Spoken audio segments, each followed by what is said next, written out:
gave you enough time to poop. So if you didn't take advantage of it, then it's a personal problem. Hazel! Come on.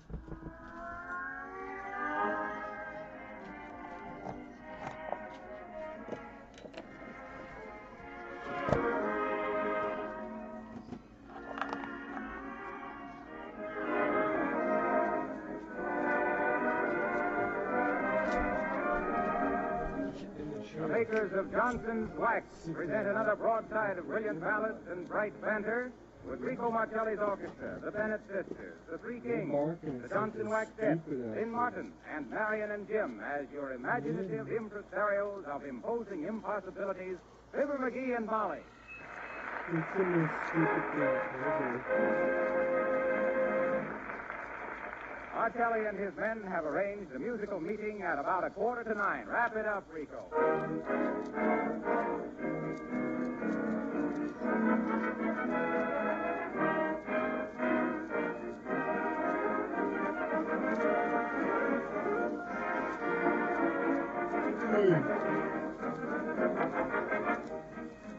I'm sure no man listening in tonight would appear before his boss disheveled and unkempt and expect to make a favorable impression, and no woman would attend an afternoon tea in a dirty apron.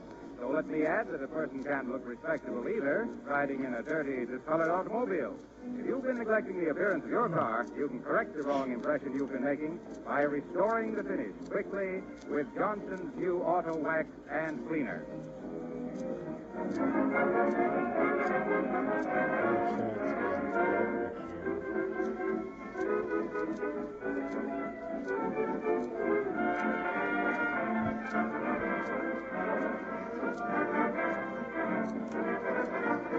Excuse you.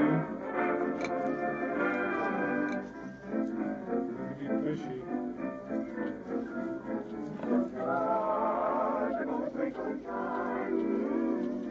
This evening, about 8:45. My love is warm, tenderly twined around you. About 8:45. I know I won't be late, 'cause at that date I'm gonna hurry there. I'll be waiting where the rain begins, waiting for you on me to begin, and then the world's gonna be mine. This evening, about 8:45.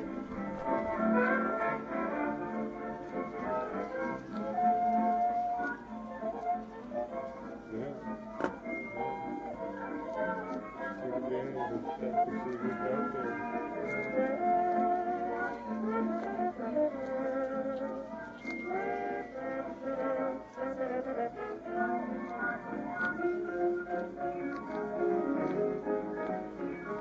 What do you got 3 people watching you?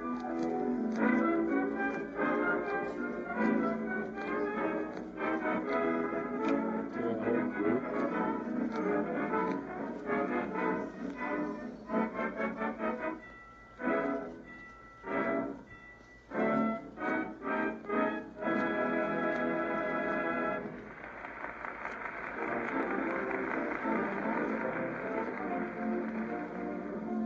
And here is where we catch up with a couple of sea-sighting sightseers as Fibber and Molly drive along the ocean beach looking for a likely spot to go swimming.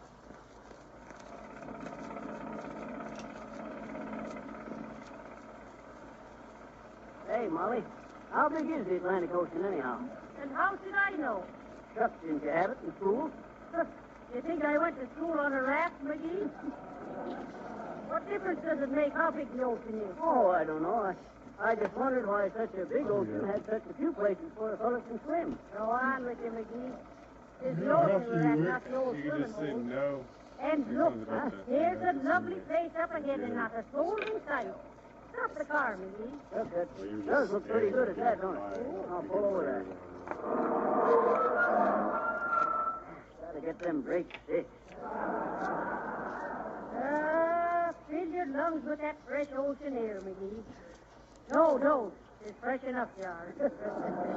Kind of a nice beach, ain't it, Molly? Shucks, it's smooth enough to play a game of croquet. Croquet. Okay. Where's the bathing suits, Molly? In the back seat, McGee. I unpacked them last night. A little mossy, but not bad. Just that's nothing. Them's just them old swimming holes you was talking about. Don't you get it, Molly? I says, It ain't funny, McGee. Okay. But listen, where do we put them on? Well, what you suppose I put up the side curtains first? You get back there now and into your bathing suit while I Side take you curtains in the car. Chucks ain't nobody within miles of here. That's just funny, too. Seems like a real nice beach. Maybe we're the first ones to discover it. Sure. I suppose 'twas the Indians that built this concrete road. Now keep a sharp eye out, McGee. Tell me if you see anyone coming. Just what you think I'll be doing, running a bathing beauty contest? Go on, now get in the back there and change. You want a boost? A boost, is it? Yeah. And when did Molly McGee Up. grow too old to crawl over the back? Quit pushing, McGee. There you are. Now keep a good watch, McGee. Trust me, Molly, but hurry up. Chucks, I can't hardly wait to plunge into the water and do a little fancy swimming. I ever tell you about the time I swum out through the Golden Gate? No, but it's 10 to 1 you never closed it after you, McGee. Well, sir, Is anyone coming, McGee? Nobody in sight but Santa Claus, Molly. He's 5 months away yet. But as I was saying, I swum out so far through the Golden Gate to San Francisco, I was beginning to wonder if I should ought to go on to Japan or come back. But I didn't have no passports or nothing, Is so... it all right, McGee? Chuck, quit worrying, Molly. I'm keeping an eye out. Ever see me do my Zulu dip, Molly? And what is the Zulu dip? Well, sir, it's kind of like the Australian crawl, only it ain't done with the overhand stroke. It's a kind of a hip movement. It takes you through the water twice as fast as any other stroke. Why, I'm... McGee, is nearly ready, I am. Well, nearly don't count with bathing suits, Molly. Don't be so smart, McGee. Now get dressed yourself. Here's your suit. This? My shucks. This suit's got so many holes in it, it looks like lace. Oh, what's the difference, McGee? There's no one here to see you. I hope I don't get too sunburned. Yes, Molly, that's just what I do want. A good coat of tan. With a belt in the back. With a I ever tell you about the time I dove off in the SS Shiny Whiny? Yes, what, McGee? The SS Shiny Whiny. Cargo boat carrying Johnson's Auto Wax foreign parts. Well, sir, I was up on top of the mast, fixing the radio aerial one day. Hurry and get your suit on, McGee. There's someone coming down the road. Okay, they probably heard about my underwater trapeze act. They want to see it. Oh, McGee, what did you rip? Shucks, I tore the top off in the bathing suit. Oh, dear. Oh, well, the trunks is all that fellas wears nowadays, anyway. Ain't you nearly ready, McGee? I'm trying to find a piece of string. These here trunks is kind of loose at the belt. Well, stick out your stomach, McGee. That'll hold them tight. And hurry, here comes the man. Probably some other fellow looking for a quiet place to swim. Shucks, I can hardly wait to get into the water myself. Well, come on, McGee. Let's go. You think our things will be all right in the car? Sure, nobody else. Oh, hello there, Bud. Good morning. And the balance of the day to yourself, mister. I'm glad you come along, Bud. I just wanted to ask you how deep the water is here. Well, I'll tell you, brother. For you, it ain't even wet. Meaning what? Meaning this here's a private beach and you're trespassing. Better drive on. Hey, what's the idea? This here's a private beach. Why don't they put up a sign? Sure, why don't they put up a sign? They did. You parked right under it. Look. Oh. Well, say, Bud, it won't do no harm if we just take a dip here for a minute. Not a chance, brother. Start your car and get going. Go on. Keep a civil tongue in your head, No, mister. Molly, let me talk. Hey, Bud, do you care for a good cigar? Well, yes, I do, thanks. Thanks for what? I was just going to say that next time I see one laying in the gutter, I'll be thinking of you.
And that, friends, was Maestro Martelli giving you Hunkadola.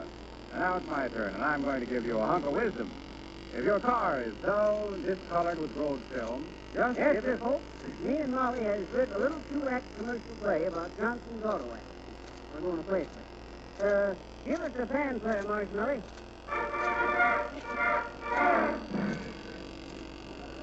Yeah. Thanks. The first act is in the court of Queen Winniebeard, who is found talking to her favorite knight, Sir Monday. A weeknight. Yeah. What a nice fella. The curtain goes up, and she says, Oh, Sir Monday, I like it not that thou must enter yon tournament. Thou art still weak on thy pins from the last race. "Think not so, babe. Your Majesty. I got me an idea." Methinks it had better be good. Thy opponent, Sir Gawain, is no palooka. Act 2. Same place. Next day. Queen Winniebeard is on the stage as Sir Monday enters. Why, hero, thou hast won the tournament. I see the dust of battle from the palace window. Ah, Sir Monday, tell me, how didst thou overcome the mighty Sir Gawain? Oh, I just says, Gawain, leave me alone. Nope, I just rubbed Johnson's Auto Wax onto my iron shirt. Forsooth, the sword could not penetrate the flint-like hardness of the finish. Why, hero? My love. My announcement. Ladies and gentlemen, before we go on with the show, I just want to say that if any of you have been disturbed by the dull, faded appearance of your automobile, Johnson's unique new method of restoring and protecting the finish on your car should be great news. Johnson's Cleaner, in particular, has created a sensation among car owners from one end of the country to the other. For the principle is entirely new and totally different. No matter how dull or lifeless the finish of your car is, you can restore its original luster simply by rubbing a little of the creamy white liquid over the surface. It will dry almost instantly to a soft white powder, and when you rub it off, you'll be amazed to see a car that glistens and sparkles like new. For Johnson's Cleaner actually polishes as it cleans. And remember this cleaner not only saves time and muscle work, but, unlike others you may have tried, positively will not harm the finish in any way. And on that point, let me say that after 87 applications of Johnson's Cleaner to the same finish, the Pittsburgh testing laboratories state that the entire paint job was in good condition. This was not true of other cleaners tested in the same way. So be sure you get Johnson's Auto Cleaner. And now, may we present our lovely little Lynn Martin, the half-pint girl with the full measure voice, who is going to say... Well, what do you want, Pepper? A fellow wants to know what the tooth here is going to sing. What fellow wants to know? Me. Oh. What you going to sing, Tooth? I'm going to sing Paris in the Spring, Silver. Paris in spring, huh? Say, ain't I met you over there in the France? On the route of that page? Yeah, under the Rudy Toot Toot. Frequency Francais? Now, boy. Good. We'll have a long talk sometime about when we was over there. You betcha. Leave the little girl alone and sit down. Okay. I was just finding out what background.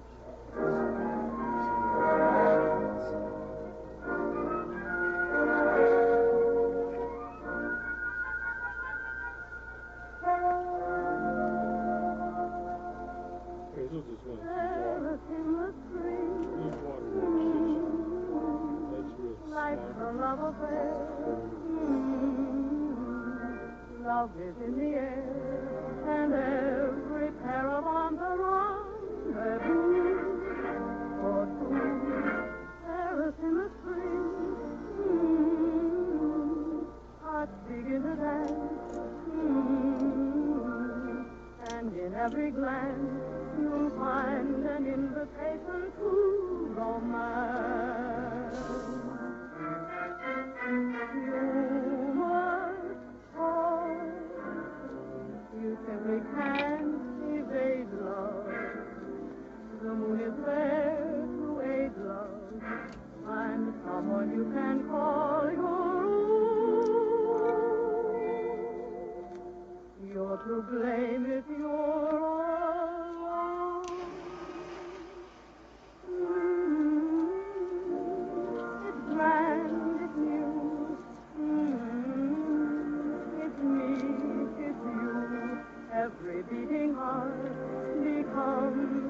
pot of Paris in the spring.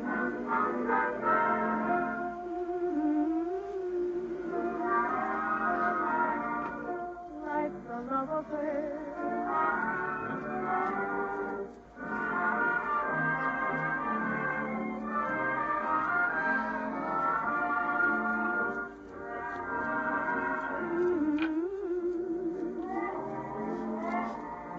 Love is in the air. Every beating heart becomes a pot of Paris in the spring.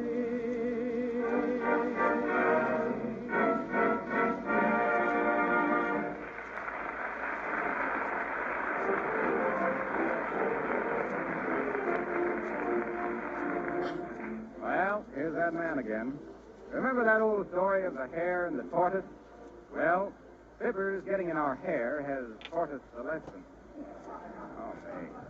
So we take him far, far away from the studio for a few minutes and find him and Molly on a public beach this time, talking to the hot dog vendor. And Johnson's auto wax. On your vendors, and body cannot harm the finish.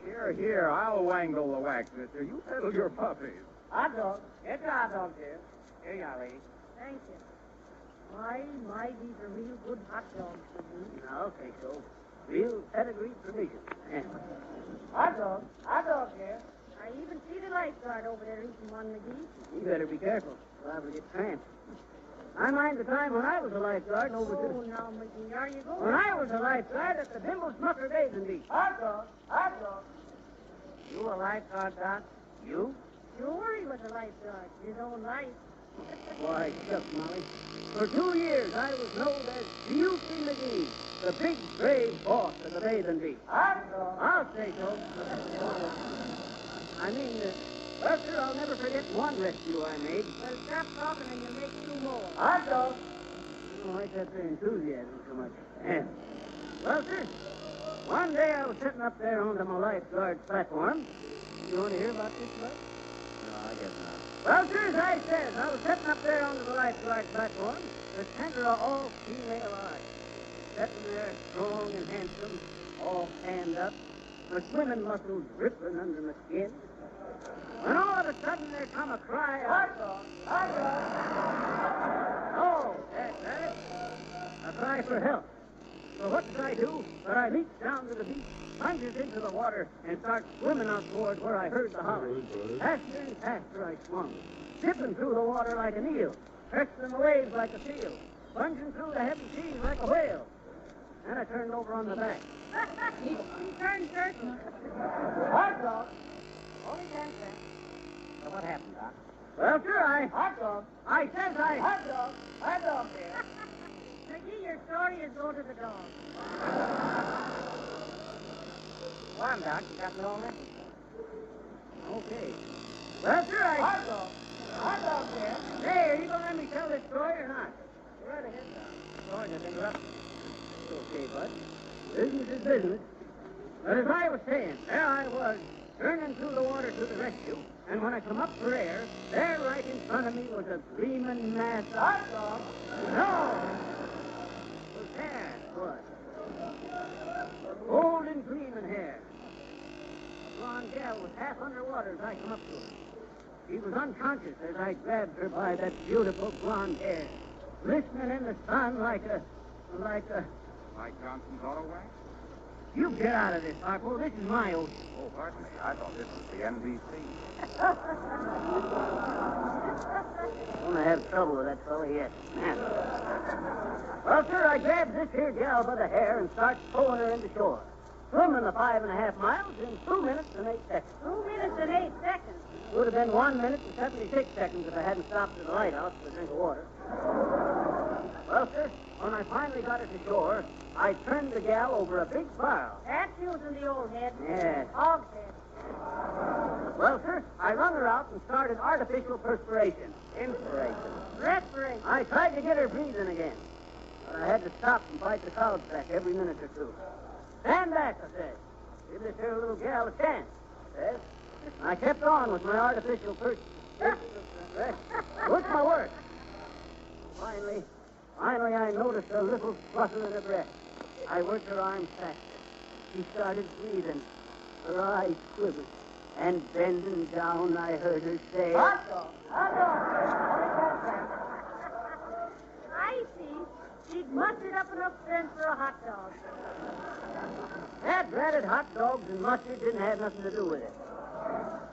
Well, sir, I put my ear down to her little pale lips, and I heard her say, in a faint, trembling voice, she said, What did she say, McGee? "Who was that lady I seen you with last night?" Oh, now, McGee, she didn't pull that. Yes, sir. You see, it happens that she wasn't the real gal at all. She was just a ventriloquist dummy that had fell overboard off from the Albany night boat. But I was such an expert lifesaver, I'd even brung a dummy to life for a minute. So that's why I always says, "Hot dog, hot dog."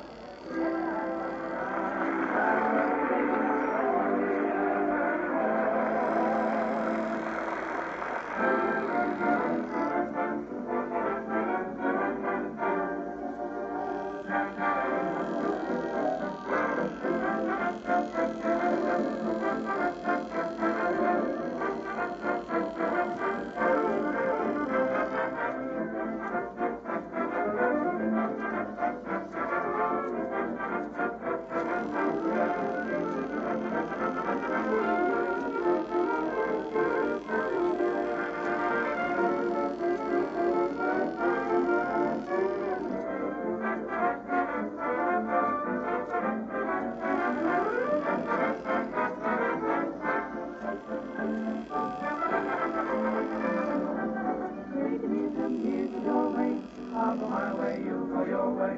Plagiarism from now on we're through. Here's where we have a showdown, and I had you to know down. Plagiarism, here's goodbye to you. They say that when a highbrow meets a lowbrow walking along Broadway, soon the highbrow, he has no brow, ain't it a shame, and you're to blame. What's the use of prohibition? You produce the same condition. Plagiarism, I'm afraid, is true.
That was Marcelli and his men giving us a touch of insane probation. Crazy rhythm to you. With the Waxettes helping out just as a matter of course. A few minutes ago, I told you how to restore the finish on your car quickly, easily, and safely by using Johnson's new auto cleaner. Now, after you've done that, you can protect that shining finish from grit, rain, and the blistering rays of the sun by giving it a flint-like coat of Johnson's auto wax. This marvelous time-saving, car-saving auto wax is not only easier to use, but actually saves car washing, because grit and dirt can't stick to this hard, smooth, protective shell. And I'd like to add right here that a few cents invested now for Johnson's auto wax and cleaner will increase the resale value of your car later. Listen to what Emmett Faulkner of Chicago has to say on that point. After I cleaned and waxed my car with the new Johnson wax method, I had such a good offer for it, I couldn't refuse. In fact, it was $125 more than I'd been offered previously. You bet I sold the car. Later on, I bought a new one, and the first thing I did was to Johnson wax it. So if you want a car that you're proud to ride in, let me urge you to test this modern, efficient, easy-to-use Johnson method of restoring and protecting the finish. Now, if you act at once, your regular Johnson's wax dealer or filling station will give you free a 40-cent can of black touch-up enamel with each purchase of Johnson's auto wax and cleaner at the special combination price of only 98 cents. This offer is also good in Canada. Or if you prefer, you can have your regular garage or service station wax your car. But be sure to specify Johnson's Auto Wax and Auto Cleaner.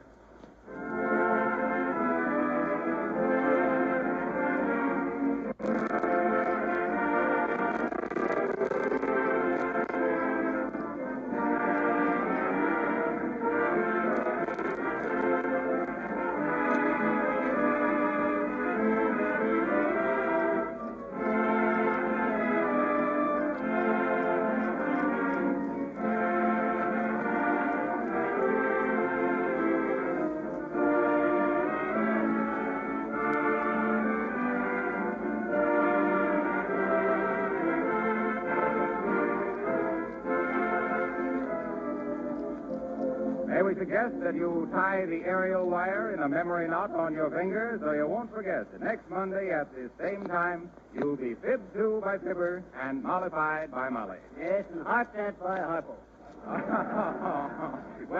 well, be that as it may. Next Monday, July 22nd, we'll meet you here again. Which brings us to the finish of this show. And when you think of finish, think of Johnson's Auto Wax, which is also a good find. This is Harlow Wilcox, said he, hopefully. Good night.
Don't forget, we have a date next Monday night. Fibber McGee and Molly come to you from our Chicago studio.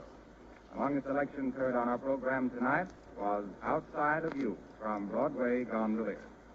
This is the National Broadcasting Company. Broadway Gondoliers. This is the National Broadcasting Company.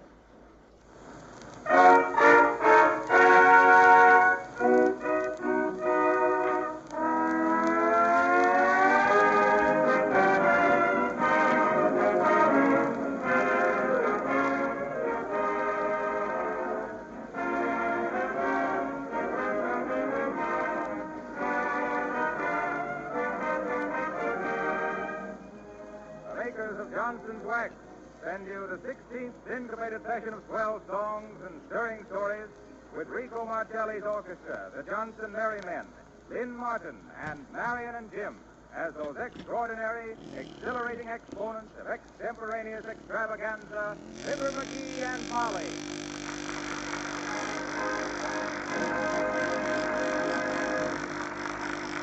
Martelli and his men start the parade with a medley of circus music. Into the big shop, old top.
Oh, my honey, ain't you glad we're here?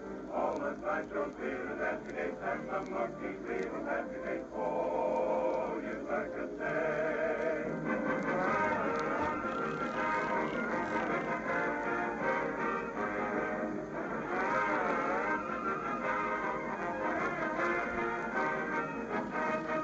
Get your race coats off here. Get your hot dogs and hamburger. And don't forget your Johnson's Auto Wax and Cleaner at the special combination offer of 98 cents with a free can of touch-up enamel.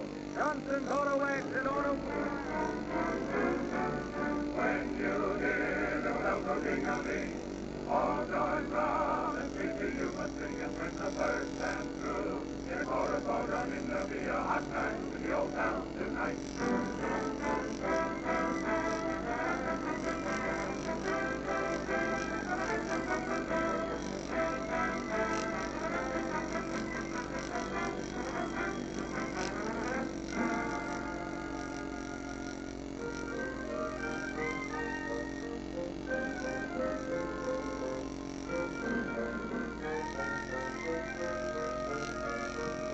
All right, folks.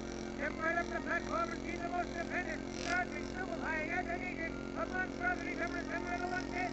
Dodo, the dog-face boy.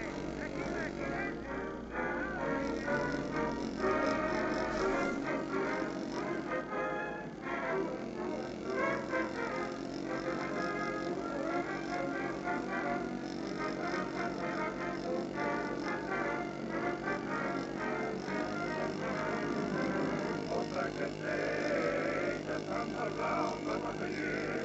Oh, my honey, ain't you glad we're here? All the sights of real escape and the monkeys feel investigate. Oh, you circus day. Oh, circus day.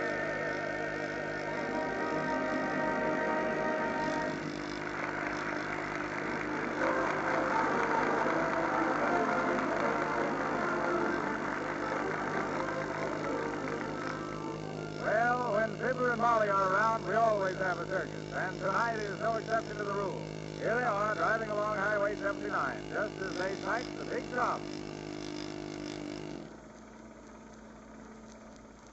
Look, McGee, there's the circus. What's the matter, Molly? Stop the car. Pull over there. Okay. Gotta get them brakes fixed. Look.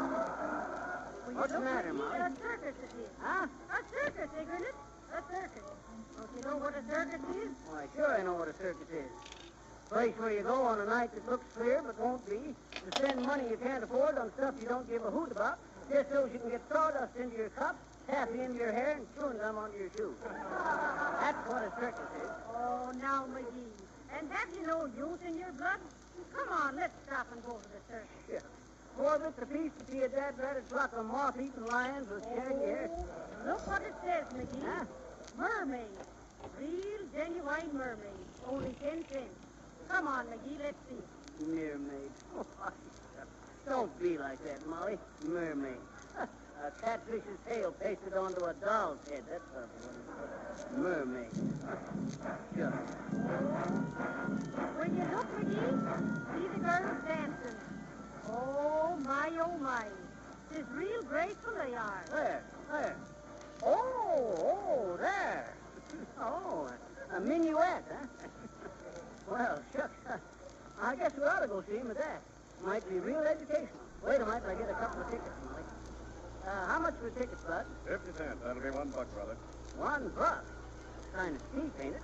Here I give up the idea of crawling under the tent, just to be honest, and you tell me... Hey, up or move on, brother. Don't keep the line waiting. Next, please. We'll move on. Shucks, Molly. If you'd have made it 2 bits, I might have gone for it. Oh, McGee. You try to get a discount on your harp and halo. Shucks. Let's Yeah. go over and see the animals first. Well, McGee, what are you doing? This little fella here wants a nickel to buy some beans for his bean shooter, Molly. Oh, gee.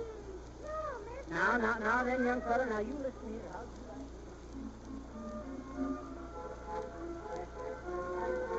Right over here, folks, right over here for the thrill of a lifetime.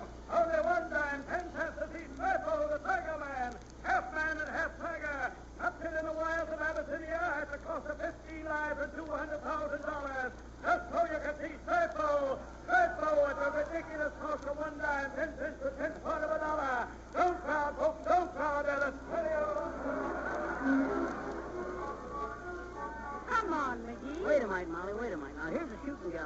Let's try our hands with the rifle, huh? Oh, now, McGee, you never shot a gun in your life, and you know it. Oh, is that so? Why, shucks.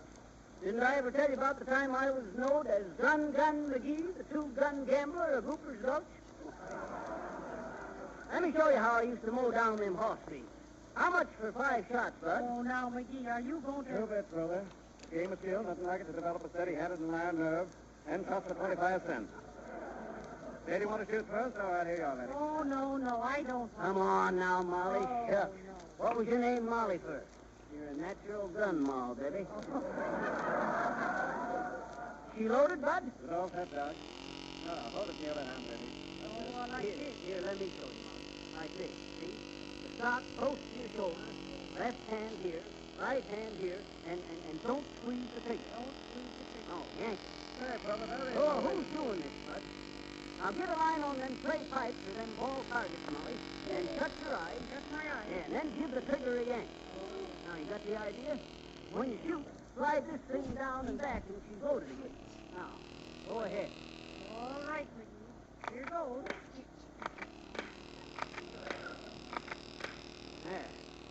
Can I open my eyes now, McGee?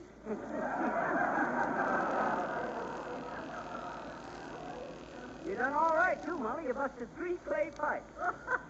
And I was aiming at the rabbits. Now, let me show you how it ought to be done. Now, how much for hitting the gong 10 out of 10, Bud? Oh, now, McGee, you can't. Hey, fuck you, brother. Cigar to anybody else.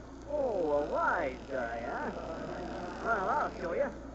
Now, give me a loaded one, Bud, and no blanks, another. Okay, Doc.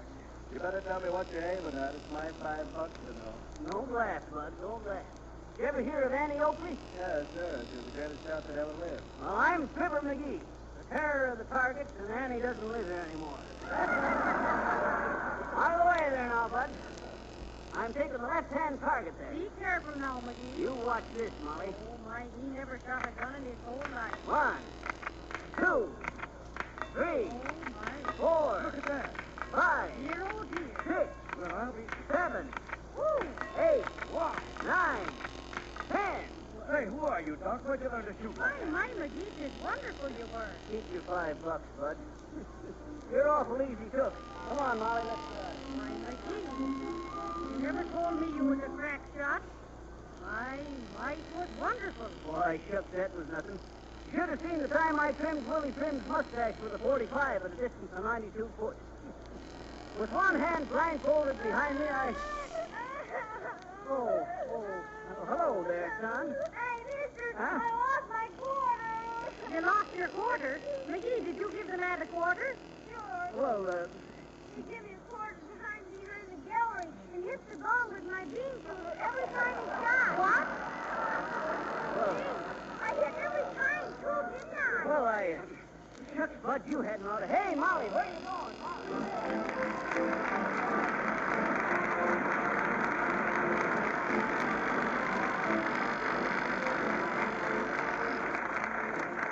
Well, the little things that Fibber says he used to do were largely a matter of imagination. But to Lynn Martin, the little girl with the grown-up voice, the little things you used to do are true enough. Lynn Martin.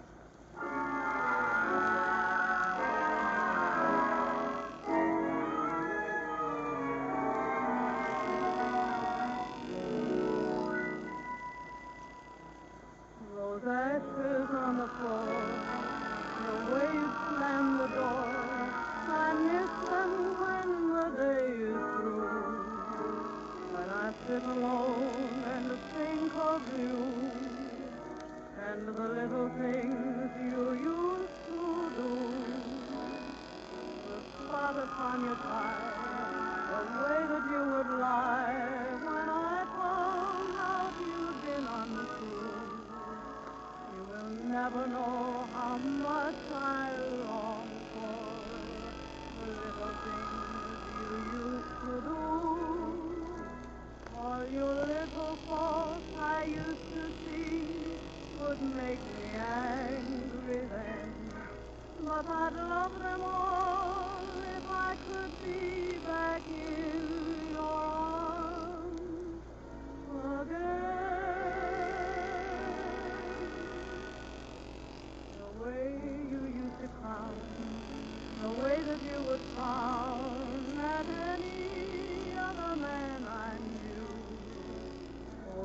never know how much I miss them. The little things you used to do. Love came at last. Love had its day. That day is past.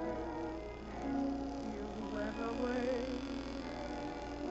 And now my lonely heart is singing.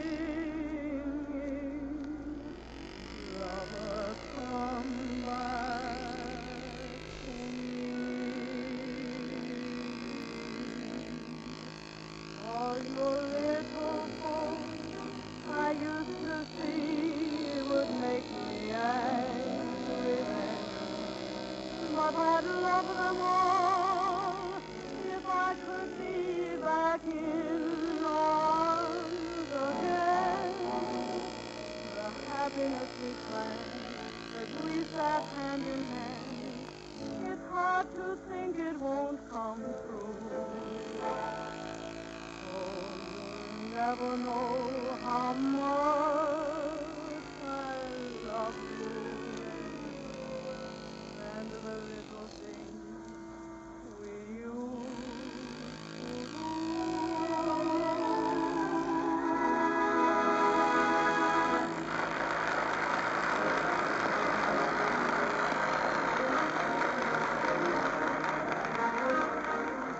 Now, I'm going to take just a moment to tell you what Johnson's Auto Cleaner and Auto Wax can do for you. in just a- Harpo, I ever tell you what Johnson's Auto Wax did for me? When I was down... No, and my name is not Harpo. Don't you know yet who I am? You're Harpo Wilcox, the polo player. You think. Oh, I see. Foot speed Harpo, the heavy-handed horseman. But as I was saying, Harpo, I ever tell you about the time I and my party were surrounded by the deadly giver-who Indians into the jungles of the Amazon? No, and I don't want to hear Well, it. sir, there we were. Rifles lost into the swamp, and all we had for to save our lives was 2 cans of Johnson's Auto Cleaner and a dozen bows and 50 arrows we swiped from the engine. So, you know what we done? No, but we haven't Well, got sir, time at my suggestion, we smeared Johnson's Auto Wax onto the arrowheads and shot 'em at the engine. Boy, did that polish 'em off. Well, Come back here and run over this song with me. okay, but I'd rather run over Harpo with his clean over, where he's always fussing. Well, we refuse to back up Fibber's claim that Johnson's Auto Cleaner and Auto Wax will save your life. But we know it will save you time, expense, labor. In a few minutes, you're going to hear from Fibber and Molly again. But right now, let me point out that if you have an old car that's ceased to look its best, or a new car that's beginning to lose its sparkle, you will be amazed at how quickly and easily you can restore the finish with Johnson's sensational new auto cleaner. Actually, it seems to work like magic, for the entire principle is new and totally unlike any cleaner you may have tried before. Johnson's cleaner is much quicker to use, takes much less muscle work, and positively will not injure the finish in any way. All you do is rub the creamy white liquid over the surface, and with a dry cloth, wipe it off.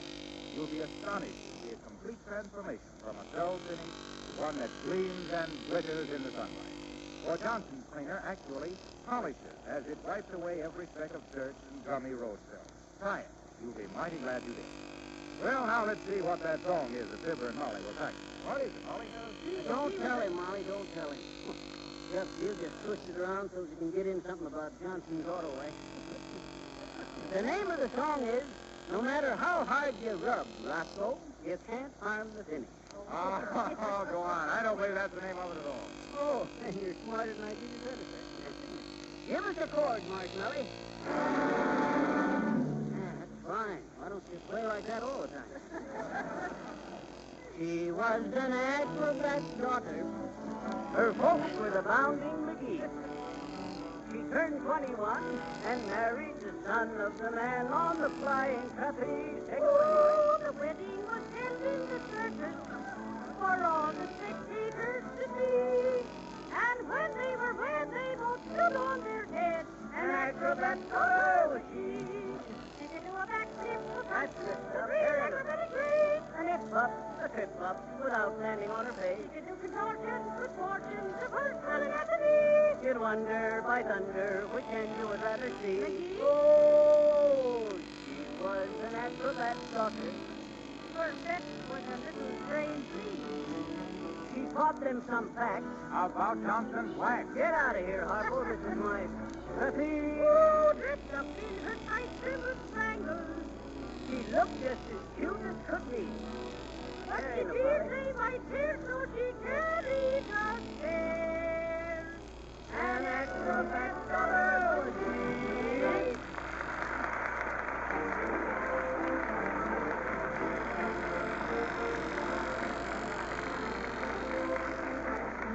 And with a long look at the script and a short wave from the engineer, we find ourselves, oddly enough, back at the circus, where Molly and Fibber are examining the deep-sea curiosities in a sideshow. Why, shucks, son.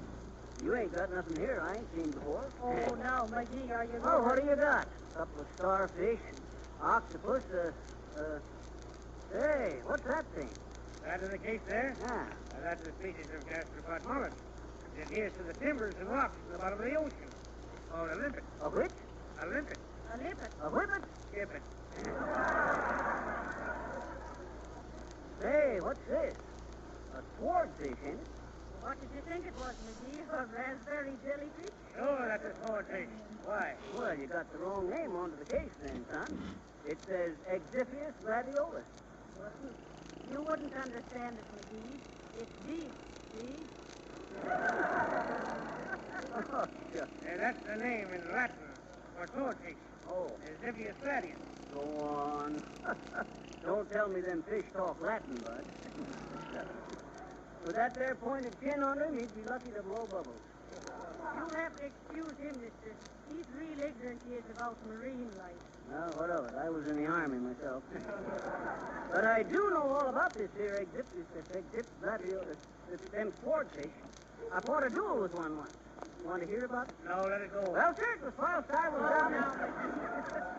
Will you please I'm stop? afraid I can't listen long anyway. I'm packing up and selling out today. Matter, bud? Business bum? Yes, people want freaks from the hoochie-coochie. This is too legitimate. Oh, my, that's too bad. Shucks, bud. All you gotta do is get some showmanship into this joint. For instance, you cut the octopus in two, join it onto the shark, and call it the deadly octoshark of the Indian Ocean. Or if you gotta have a Latin name for it, Sharkus ferocious Indianapolis. You hear that, Molly? I said, Oh, it ain't funny, McGee. okay. But as I was saying about my duel with the swordfish, I was the skipper of the Molly McGee that time, Molly, before I'd ever met you. Oh, go on with you, McGee. If you never met me, how could you name a boat for me? Why, shucks. You was the gal of my dreams, Betty. Well, sir, Hey, if you'll excuse me, I'll be... Yes, you'll be interested in this, bud. You see, all us fellas was real crazy about fishing down there in Tampa. Sure. Kind of temperamental you were. Yes, I mean, no. Oh, well, all us fellas had a fishing and a fencing club. The CHTF club. And as I... What club? The CHTF club. You see, we had to bring in at least the fins of every fish we caught for proof. So we called the club the CHTF. Meaning what? You can't harm the fin. Get away from here, Harpo. I said fin, not finish. Well, sir, I always fished with Joe Blunt, who was almost as good a fisherman as what I was, and pretty near as good a fencer. How much did you charge to fix the fence, McGee? That better we didn't fix fences. We fenced. We fit with swords. Oh. Yeah. Well, to this day, Joe comes up to me and he says, Stabber, he says. Who? Stabber. Stabber McGee, the swordfish slayer of the South Sea. Oh, Well, sir, Joe comes up to me and he says, Stabber, he says. What, I says. Sticking a 2-ton hammerhead shark onto a hook for bait. What you want, I says. Well, sir, says he. Whilst we're waiting to get to the fishing ground, how about a little fencing bout on the deck for fun and exercise? Okay, says I, juggling a couple of spare anchors to limber up my wrist. Well, why didn't you go down and stick your head in the flywheel to loosen up your neck, McGee? Fencers don't use neck muscles much, Molly. Well, sir, Joe Glump went to get the sword. You say this Joe Bump was a swordman, too? Glump was his name, not Bump. Spelled Ghutukwjz. Well, he was a Czechoslovakian fellow. He spelled it kind of funny. Well, sir, up we come with the swords, and we start fencing. I was slowly pressing Joe back when all of a sudden, Joe hollers out, real painful. And there was a giant swordfish that had leapt over the rail behind him and stuck Joe into the McGee shoulder. Well, sir, I started picking up the old shoulder when the swordfish come for me. So I gets into fencing position, and there I was, standing there slim and graceful, the picture of courage and strength. When all of a sudden he lunges at me. Oh, he brought his own lunch. You get it, McGee? I said. Ain't funny, Molly. Besides, I need all my wits to fight this here fish. Well, sir, on he comes, flipping along the deck real uncanny. Them little green eyes fixed onto mine, trying to hypnotize me. Up he whiz, on his tail, 15 foot high. Aye, men. Then, like lightning, the swordfish attacked. I parried. He cut. I feinted. Get away? Yeah, bad no. I mean, I feinted into my tension. I pretended to make a pass at him and didn't. Well, sir, for 3 hours and 8 minutes, we fit like fencing fools. Cutting, stabbing, and thrusting, all into a deadly silence. Then I got mad. Like lightning, I slashed at him. Under a hill, over a pin, on his tail, slicing off scales by the thousands. Till suddenly, I made one terrible thrust, and I had my sword right at his throat. But when I seen the utter despair in his eyes, I didn't have the heart to kill. So I stepped back and bowed. Yeah? Yeah, I stepped back, wiped my sword, and bowed. The swordfish gave me one heart-busted look out of them little green eyes, slips over to the cabin door, jabs his sword into it, breaks it off at the nose, flaps back and bows to me, and then bows to me.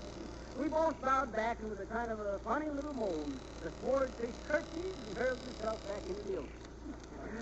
I never fished no more in them waters. Why not, McGee? Too easy. That swordfish must have passed the word about me to his skinny friends.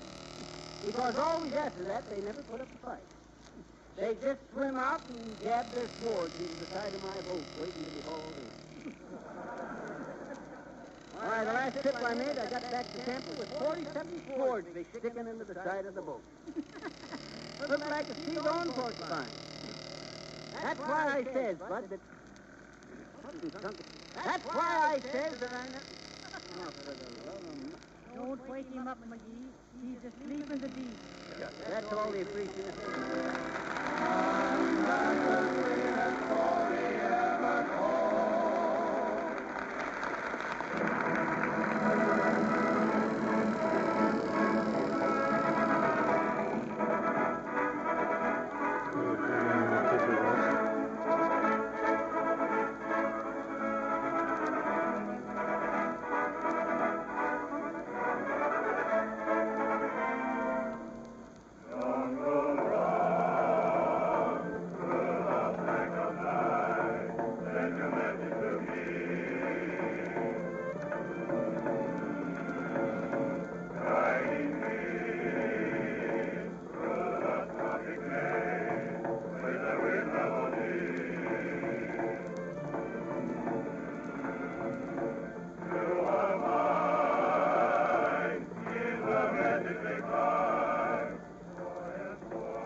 And discolorations with Johnson's easy-to-use auto cleaner. Now, whether your car is new or old, you can protect that finish from rain, sun, and sticky road film by giving it a beautiful coat of Johnson's time-saving, car-saving auto wax. It's so easy to apply, gives sparkle and brilliance, yet dries to a hard, flint-like armor that dust and dirt will not stick to. That's why a Johnson wax car doesn't have to be washed nearly as often, and that's why a Johnson wax car brings you more money at the time of resale.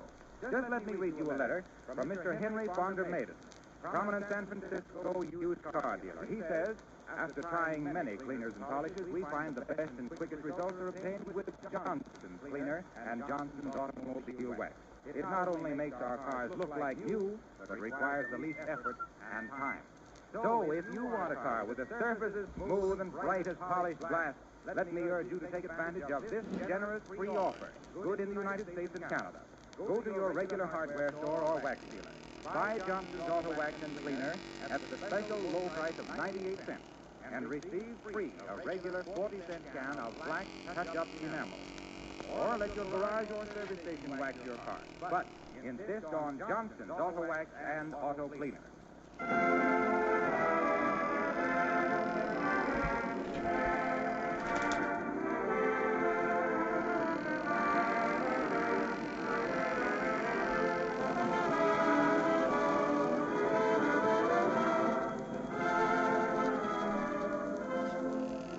Remember, you have a rhythmical, riotous rendezvous with the many-sided McGee's next Monday evening at this hour. When we're You betcha, folks. And the only thing that me and Harlow, the only thing me and Polo here can say at the end of one of these programs that won't spoil them is Johnson's Auto Cleaner, because it will not harm the finish. That is, Harlow, will you leave me alone? Will you sit down and let Mr. Wilcox say good night? Okay, I'll just talk to you. Well, until next Monday night, then, at this same hour, I give you the old bang sign-off. Join us again then, when we'll have Martelli's music louder, Fibber's stories stronger, Molly's kibitzing better, and Johnson's Auto Cleaner. This is Harlow Wilcox, smiling through, I hope. Good night.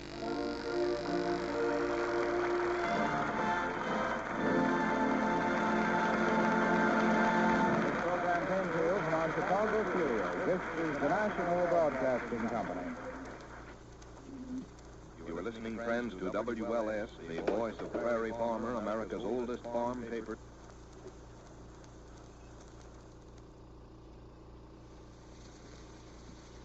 This is the National Broadcasting Company.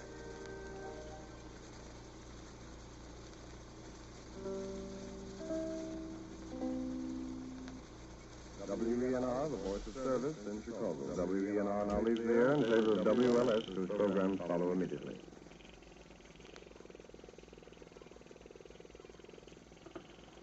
Good evening, everyone. You are now listening to WLS, the voice of Prairie Farmer, America's oldest farm paper, Chicago.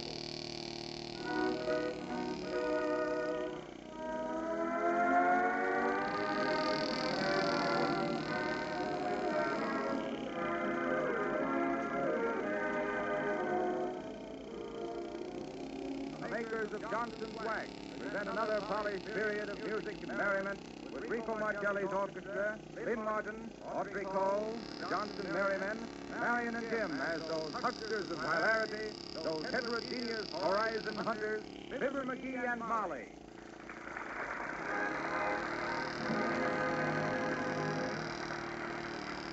Marcelli and his men start out on a syncopated search. They're going to page Miss Glory. The Johnson Merrymen sing Yes, you might, Harlow, before you get all tangled up. My name is Harlow, and will you stop interrupting me? Yes, I know it. No, I won't.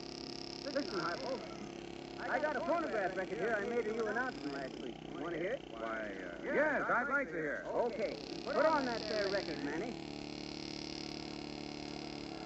If you want your car to have a beautiful, gleaming finish, which will keep it luster through rain and sun and storm, see your dealer right now for a special introductory offer on Johnson's Auto Cleaner and Johnson's New Auto Wax.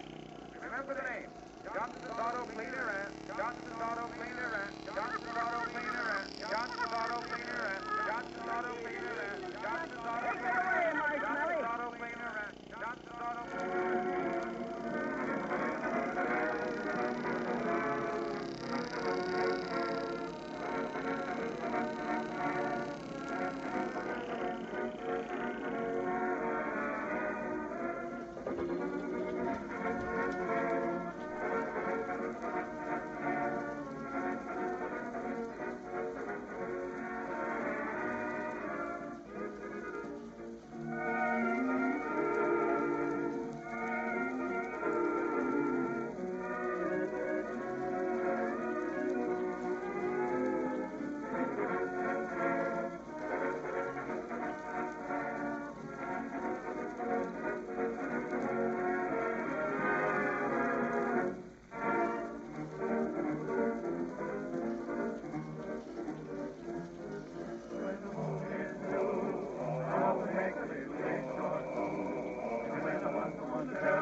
when the stars go by, think all the in their life. When it's in the romance of the night, my days glory. I've never seen a sunset, or rainbow in the sky, that ever could compare with the glory of your eyes. So near above, and I begin to feel the fear of God. When I get an empty feeling wavering in my heart, my faith is glory.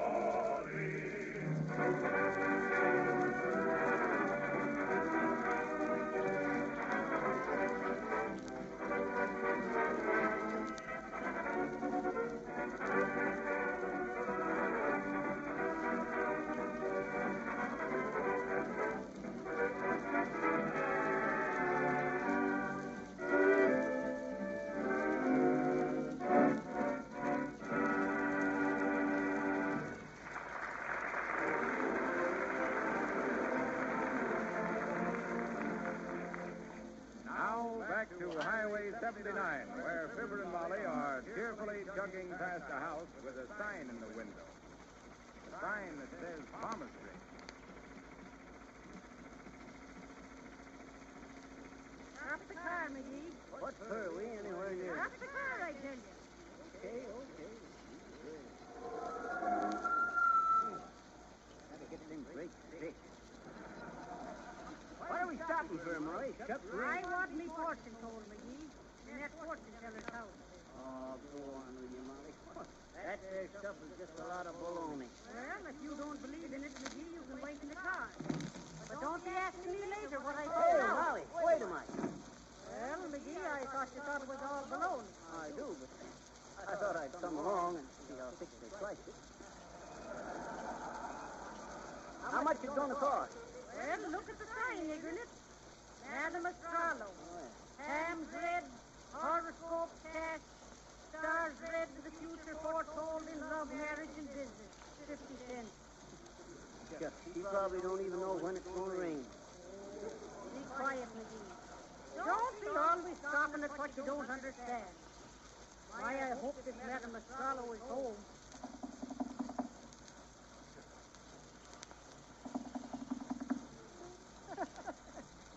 Probably told herself she was going on a long journey and had to make good. Hush, McGee. She's in a trance, she is, maybe. Trance, huh? I should have sent her a wire and told her to save the last trance for me. Don't you get it, Molly? I said save. Ah, it ain't funny, McGee. Okay. Good day. And the same to yourself, ma'am. Is Madam Estrallo to home? Madame is conducting a séance at the moment. See, Molly, she's got seance in her. McGee! What did you wish to see Madame Estrallo about? We wanted to find out the future of the left rear tire on the Oh, old be bus. quiet, McGee. Sure, ma'am. I wanted me fortune told. Step in, please. I'm sure Madame will consult the stars on your behalf. I hope she starts with the Big Dipper. I'm kind of thirsty. McGee. Excuse him, ma'am. His real ignorance he is about science. I understand.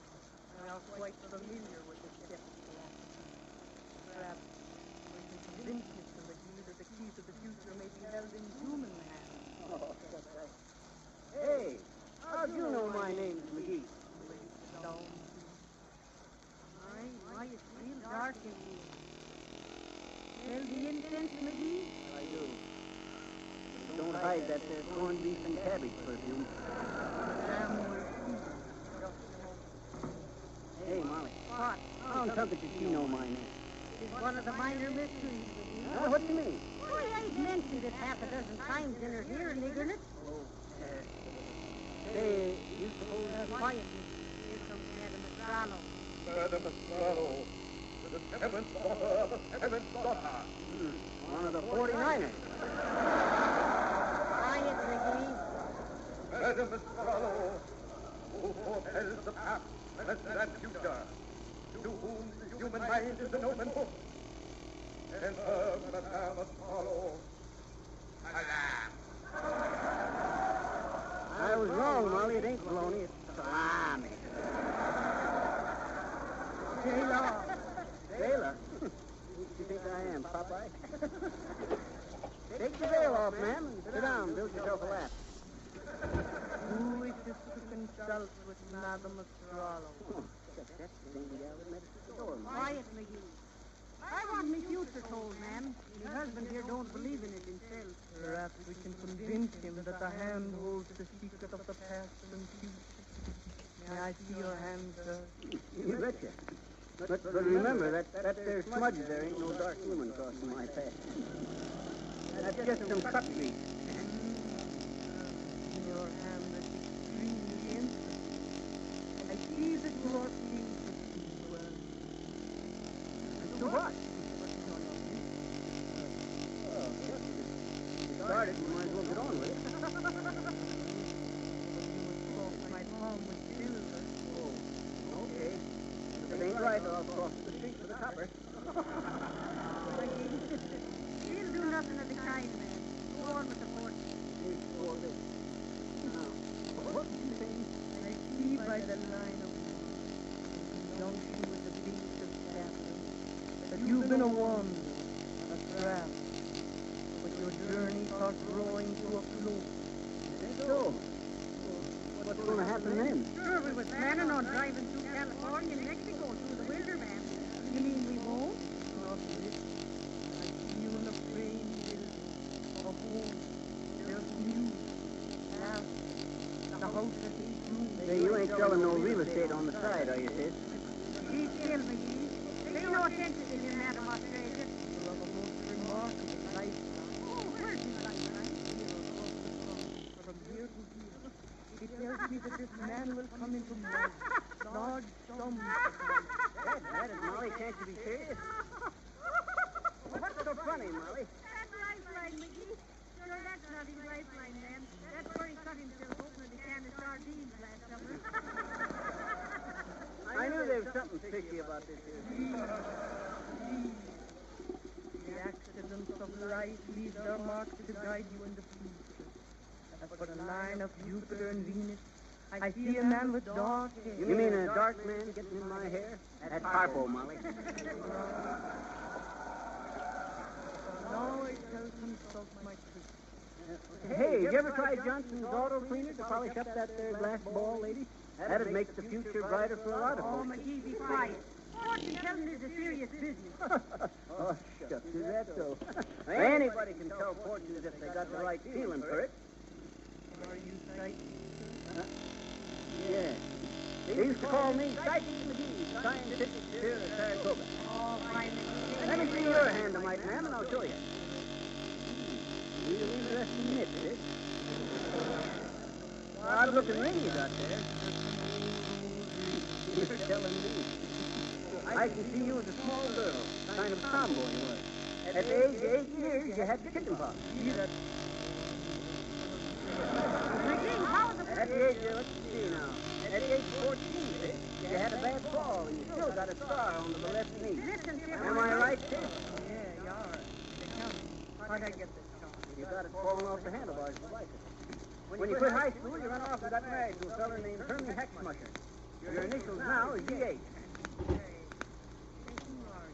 Shucks, man, you know my name. McGee. McGee. Oh, I get it. You're Freckles McGee from Peoria. Right, Freckles McGee. Class of 1913, Peoria High School. Meet the wife, Lizzie. Molly, this here's little Lizzie Hecksmusher. Me and her used to always... McGee, let go of that woman's hand. Boy, shucks, Molly ain't jealous, are you? Why, me and Lizzie On here... your feet, McGee, let me go. Please to have met me, man. Well, thank you. Hey, Molly, wait till I... No more time to waste, McGee. Oh, well, shucks, if it hadn't been for that class ring you had on, Lizzie, I'd have never... Hey, Molly, wait a minute.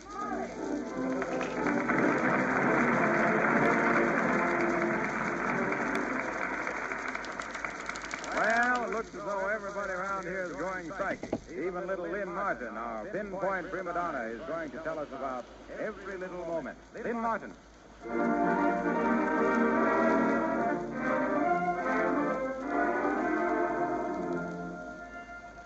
Every little moment. When I walk, when I talk, when I dream. You're the song, you're the words, you're the theme. Every little moment.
You're the song, you're the word, you're the theme.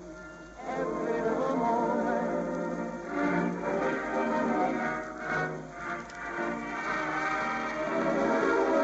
I could still get a thrill at the zoo. Anywhere, I don't care, give me you. Every little moment. If there were 40 hours a day, I would want 42. Time flies by in the craziest way when I'm looking at you. Every little moment, just as long as my heart has a beat, you're the one that I need to complete. Every hour of the day at 9 or 4 or 7, you're the top, the one I need. You're my idea of heaven. Every little moment.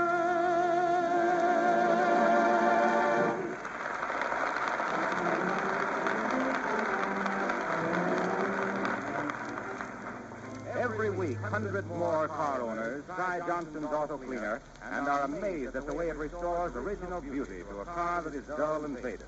Because Johnson's Auto Cleaner is twice as easy to use as the ordinary cleaner. It's entirely new in principle, a creamy white liquid that is quickly rubbed over the surface of your car, dries in a few minutes to a soft powder. And when you wipe off this powder, off comes all the dirt, grime, and dullness in the twinkling of an eye.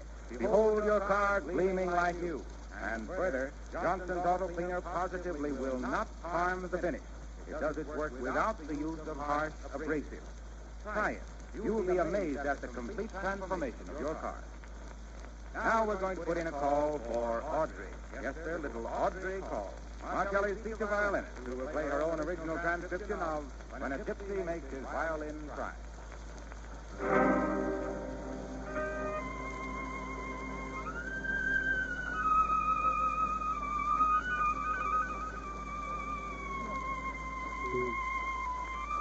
Keep talking or stop?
I guess the sound effects man has the scenery shifted by this time, so we'll rejoin Fibber and Molly as they stop at a filling station for some gasoline. Here they are talking to the attendant. How much gas y'all say you want?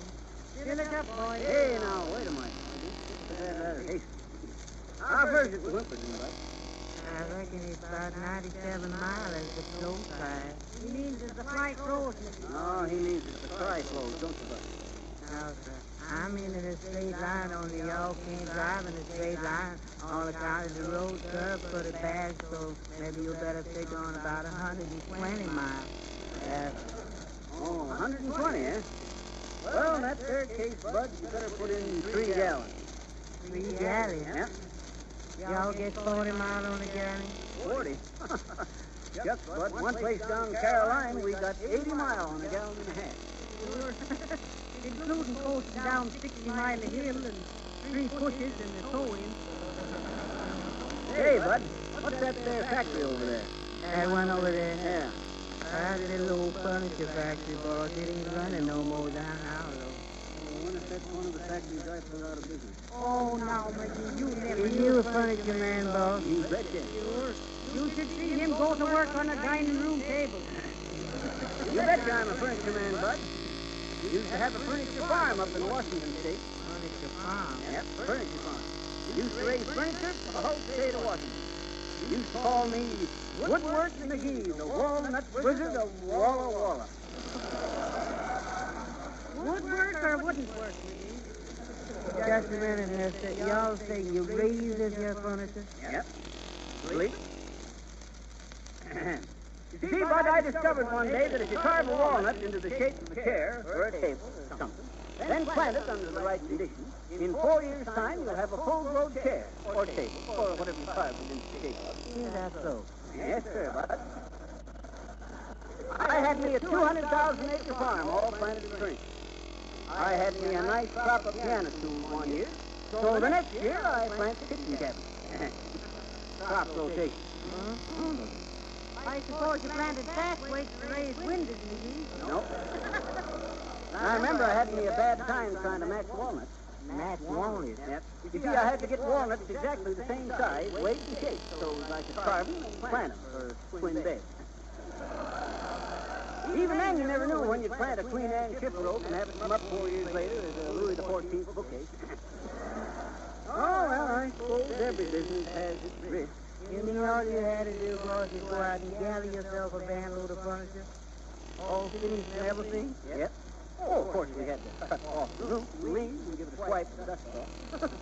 How'd you keep the finish on them in the ground all that time, McGee? Used to take me a hypo needle and inject 2 drops of Johnson's wax into every walnut. It was all walnut, boss? Yep, all walnut. Well, sir, I'll never forget the time back in 1908. No, 1910. No, 1908. Or was it? No, it was, let's see now. Cutthroat Cam and Peanut Stand blew up in 1909. Shortwave Jackson got that there message from Mars in 1908. Well, let's say it was back in 1907. Well, say, wouldn't it be more fun to pretend it never happened at all, McGee? Listen, Molly, the boy here is real interested in the furniture thing. Think about it. No, See, Molly? Too modest to admit it. Well, sir, Bud, as I said, back in, when did I say it was? you said 1907, boss. Oh, yeah. Well, sir, that year we had pretty heavy rain, and I had me a bad crop failure in end table. I had 40,000 acres planted in end table, and that there rainy season warped them and growing so much, I had to cut them up and sell them for novelty umbrella handles. I suppose the year the big winds are raised, winds are stairs. Don't you get it, McGee? It ain't funny, Molly. But I did notice that in 1906, when we had that there cold winter, the dressers all sprouted extra thick drawers. Well, sir, as I said. Well, sir, Bud. Excuse me, sir. I gotta get them on from down in the storeroom, boss. So you want to hear the rest of the story, eh? Except I don't blame you. But there ain't much more. I left the farm idle in 1931 when the government asked me to plow under every third acre of upright piano. I hadn't planted any grand pianos for 8 years on account it was hard to get any walnuts with the right shape inside.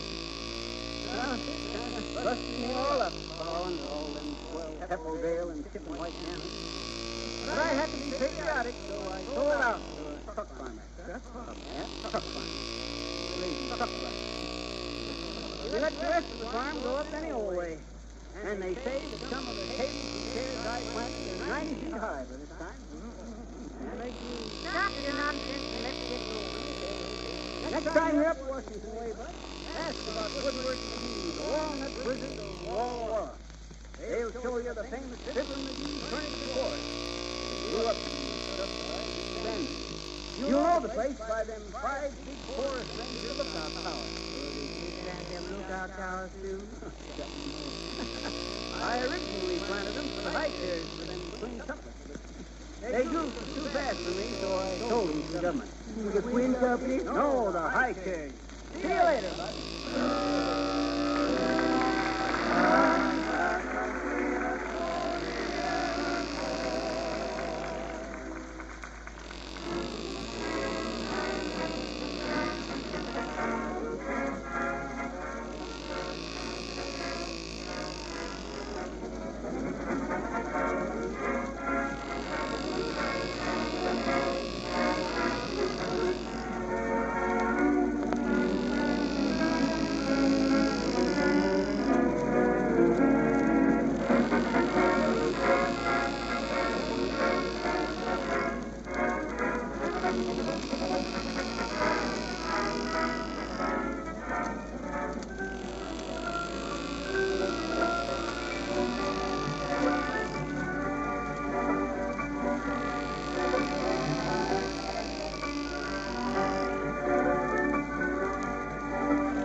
Kelly and his tempo tycoon giving you Hallelujah with the Johnson Merrymen unloading the lyrics. And if we may say so, you'll go slightly lyrical yourself when you see your car gleam and glisten under a shiny protective coat of Johnson's Auto Wax. A moment ago, I told you how to clean your car with Johnson's new easy-to-use auto cleaner. Let me tell you now very briefly how you can keep it that way and why you should protect the finish of your car with Johnson's new Auto Wax. Wax, you know, gives the finish a hard, protective coat that keeps off the rain, dirt, and road grime and prevents destruction by the summer sun. An occasional rubbing with a cloth over the wax finish, your car stays gleaming for months. Here's why you like Johnson's Auto Wax once you try it. First, it's easier to apply, saves work. Second, Johnson's Auto Wax gives longer-lasting protection. Third, it saves many car washings. And fourth, it greatly increases trade-in values. Now, dealers in the United States and Canada are now offering a special introductory offer. A regular 40-cent can of black touch-up enamel free with every purchase of Johnson's Auto Wax and Auto Cleaner. $1.50 value for only 98 cents. Now, whether you clean and wax your own car or have the job done at a garage or service station, insist upon Johnson's Auto Wax and Cleaner.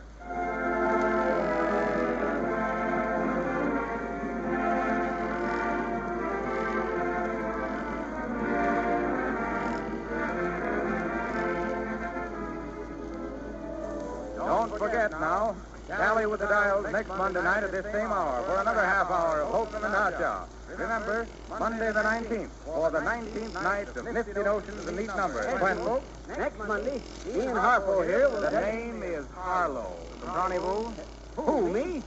I said from Rendezvous. Oh, sweetie, That was French. I know. You talk German, too? 9. 9? 9. 9 what? 9 words. Johnson's auto cleaner positively will not harm the finish. McGee, you led with your chin that time. That's the way with them polo players, always riding you off. I always say. At this same time, next week then, don't forget, on NBC. And when you think of NBC, you think of nice, bright cars, which makes you think of Johnson's Auto Wax, which makes you think that possibly, this is Harlow Wilcox speaking. Good night.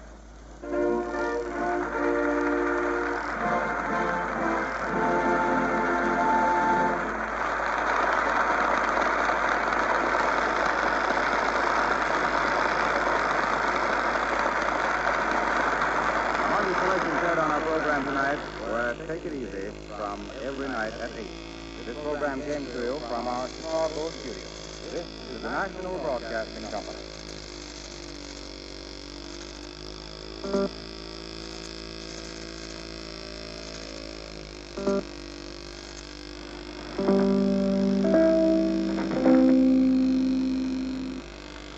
This is WENR, the voice of service in Chicago. This time, WENR leaves the air in favor of WLS. Good evening, friends. You are now listening to WLS, the voice of Prairie Farmer, America's oldest farmer in Chicago.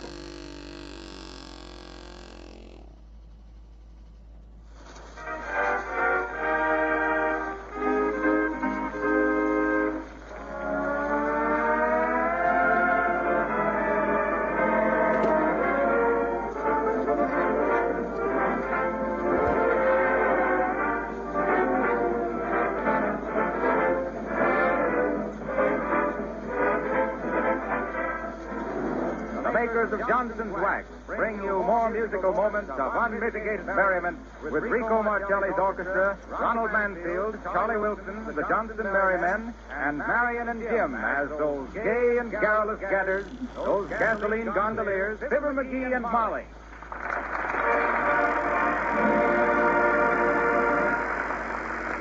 Marcelli and his men leave their broadcasting for forecasting, and they find it's going to get hotter with shifting wood winds and a rain of rhythm in The Weatherman. Wrap it up, Rico.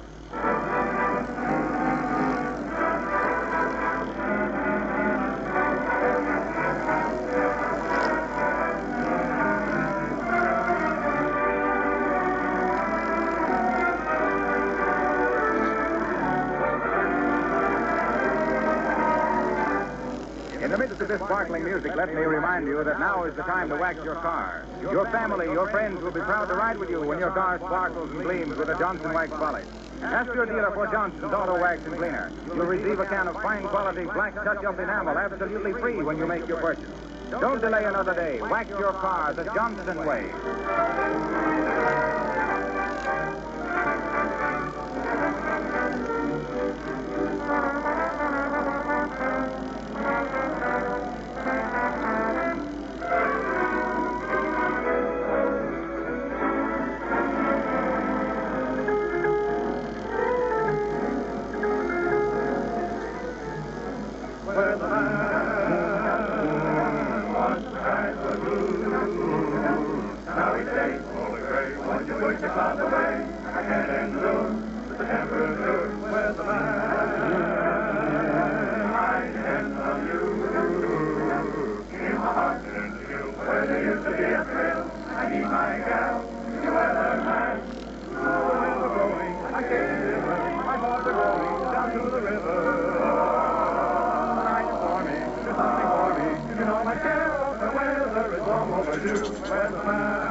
loaf of bread, a jug of wine, and thou, well, that's Fibber McGee and Molly.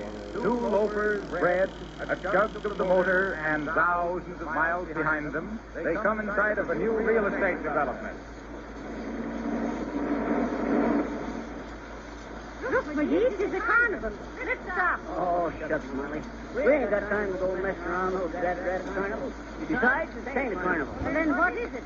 Look at the people and the flags and all. I don't know. What does the flag say on them? Well, slow down so I can read them, isn't it? What does the sign say, Molly?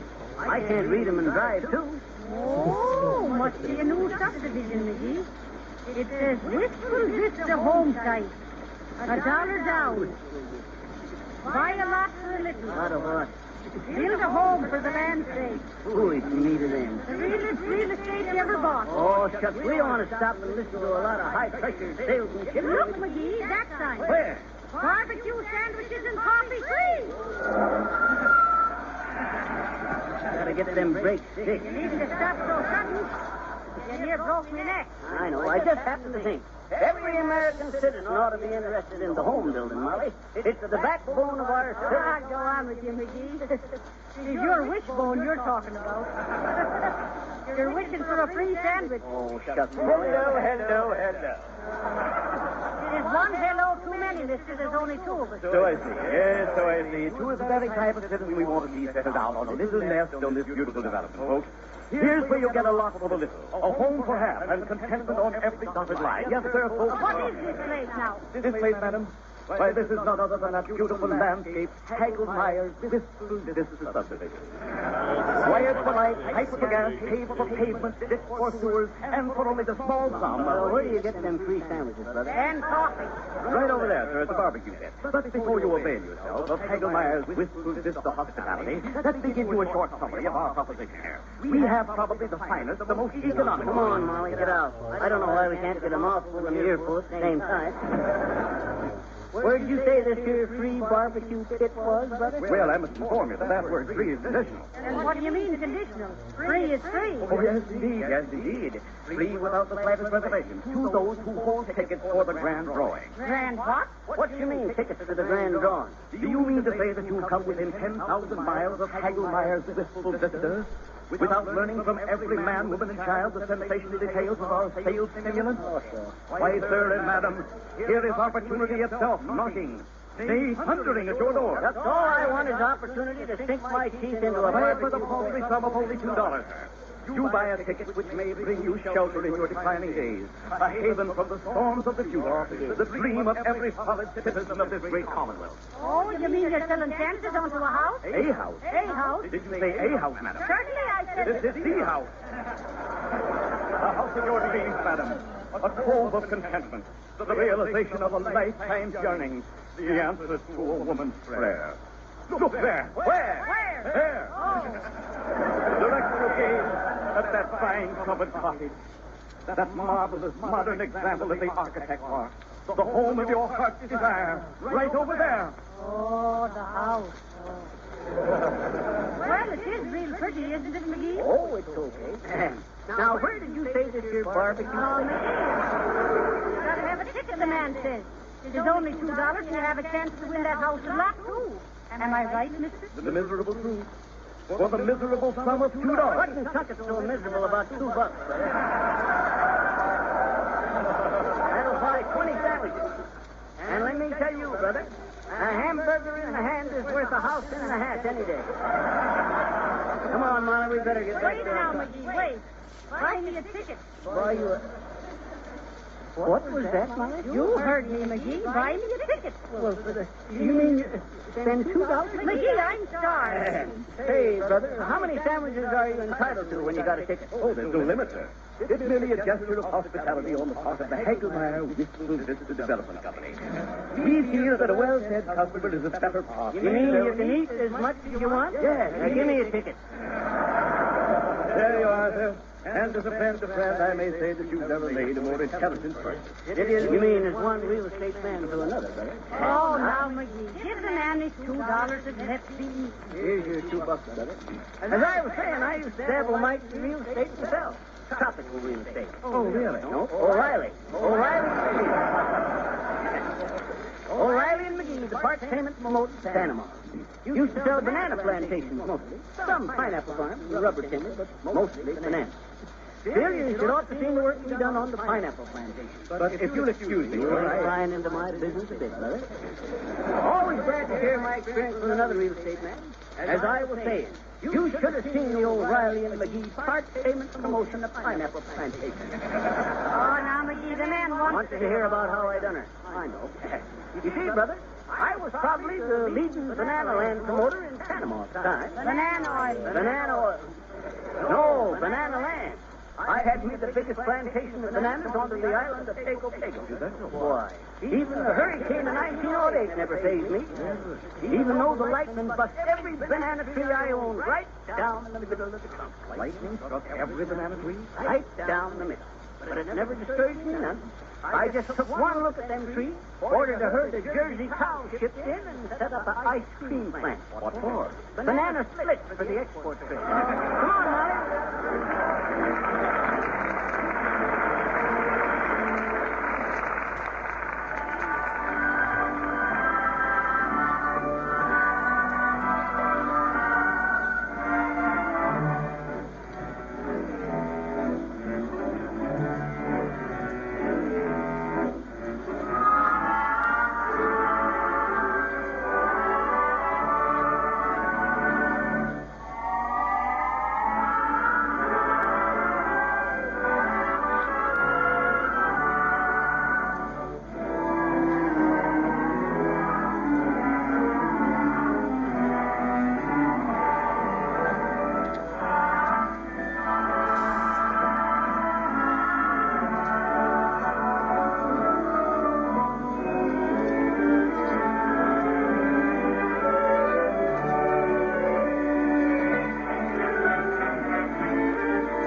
That was Martelli and his men confessing to a starlight superstition, I wished on the moon.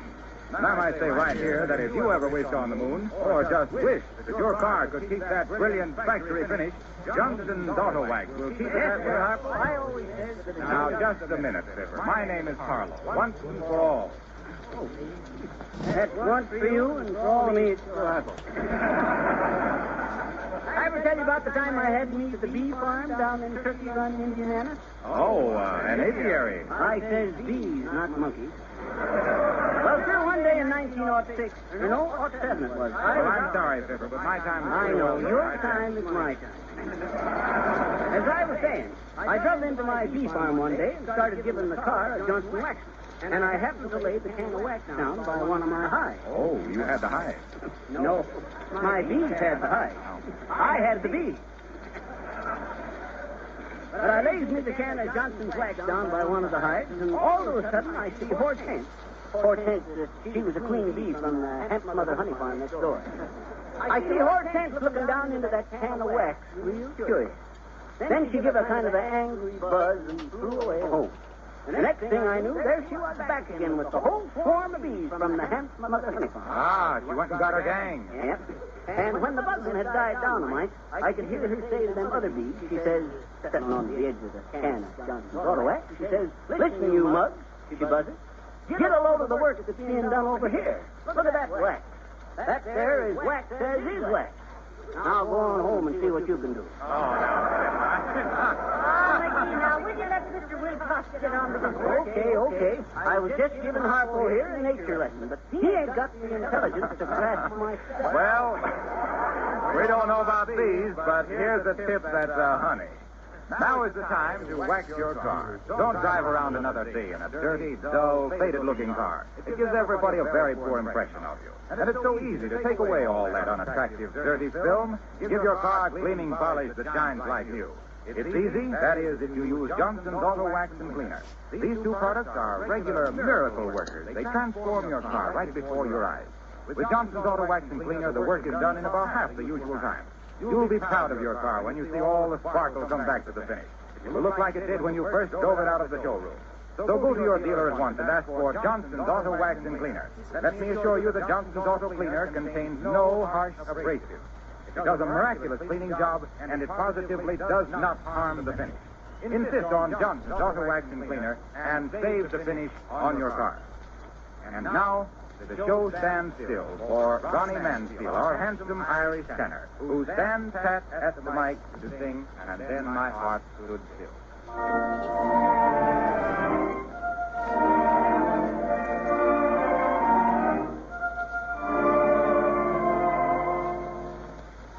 I took one look at you, that's all I meant to do, and then my heart stood still.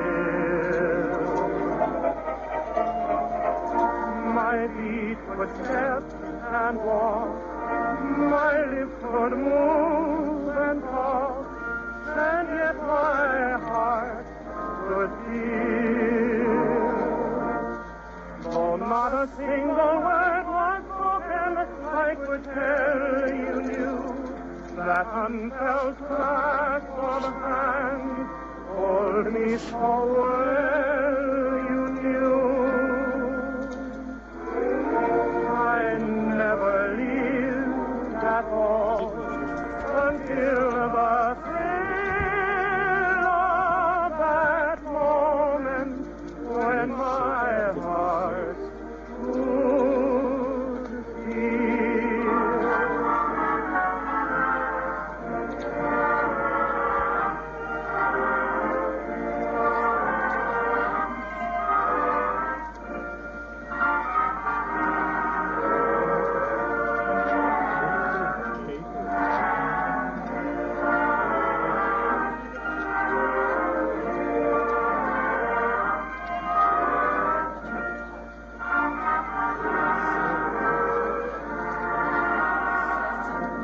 Not a single word was spoken, I could tell you knew that unfelt clasp of hands hold me so well you knew.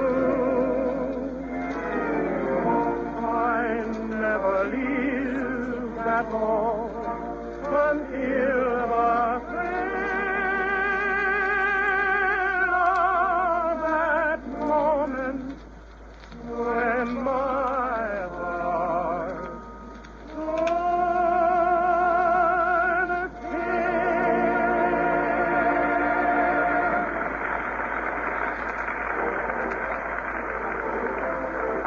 Now, back to the Wistful Vista Real Estate Development. Amidst the banners and bunting, barbecues and bologna, where Fibber and Molly are getting their $2 worth of sandwiches and coffee at the expense of Mr. Hagelmeyer. Well, McGee, if you're able to walk, let's be going. Oh, shucks, Molly, you might let a fella finish his sandwich. His sandwich. Go on with you, McGee. You've ate so much beef, I'd have to ride herd on you for the next 2 weeks. Shucks, you done all right yourself, Molly. I know. I ate my $1 worth in pickaninny alone. Sheriff up your ticket and let's go. Hey, now, wait a minute, Molly. Just I paid $2 for that ticket. The net $4 worth of sandwiches and coffee. You don't think you'll win a house in lots, do you? Well, you never know, Molly. Look at the number on that ticket, McGee. Where? Right on the corner there. Read it. 131,313. Well, what about it? What about it? And do you think you'll win on number 131313? Here's 3 strikes on you, McGee. Just that don't mean nothing, Molly. Add it up. 1 and 3 is 4, and 4 is 8, and 4 is 12. 12 is a lucky number according to numerology. Even dozen. Sure. An even dozen that doesn't mean anything. Oh, it is a nice little house. But you got no more chance of winning it than making a fortune on spaghetti in Ethiopia.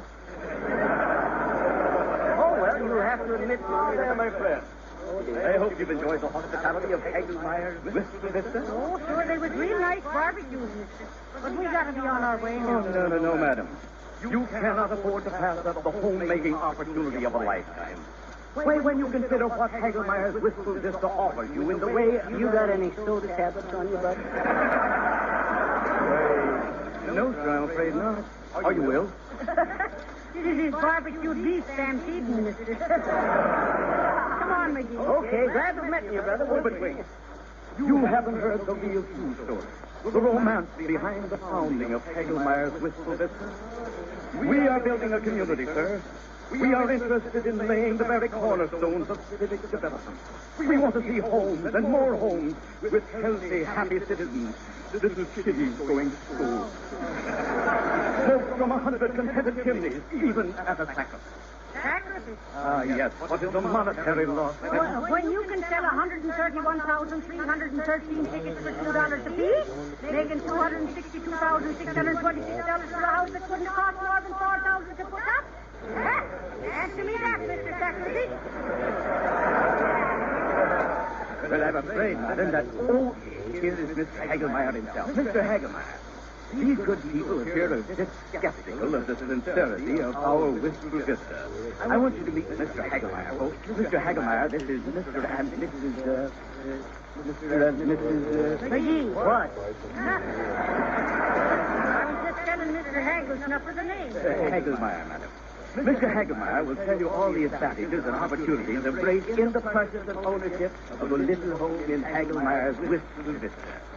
And the drawing of the lucky number will be held in just a few moments now. Mr. Hagelmeyer will be more than... My, Mr. Hageltooper. Do all these people pay $2 for a few barbecues and coffee and ballyhooey? Do you mean to say that is the remark? Never let it be said. Well, Herman Hagelmeyer. Well, what do you think? You know what I think, Haggy? I think that this here is a big tip. I think what we ought to do is Well, get out. what? You mean to say there and stand? I mean to stand there and accuse whoever? Did you ever stop to think that a man's best friend is well? What is mother without a home? I mean, what is home without a bar or a sink? I mean, someplace where a man. You get the idea? Just two little bums or birds in a gilded coach or a cage.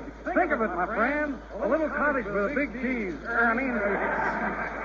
Cottage cheese. No. A million times no. Or shall we say maybe? McGee, what is this man talking about? Sounds like you got the needle in the wrong groove, Molly.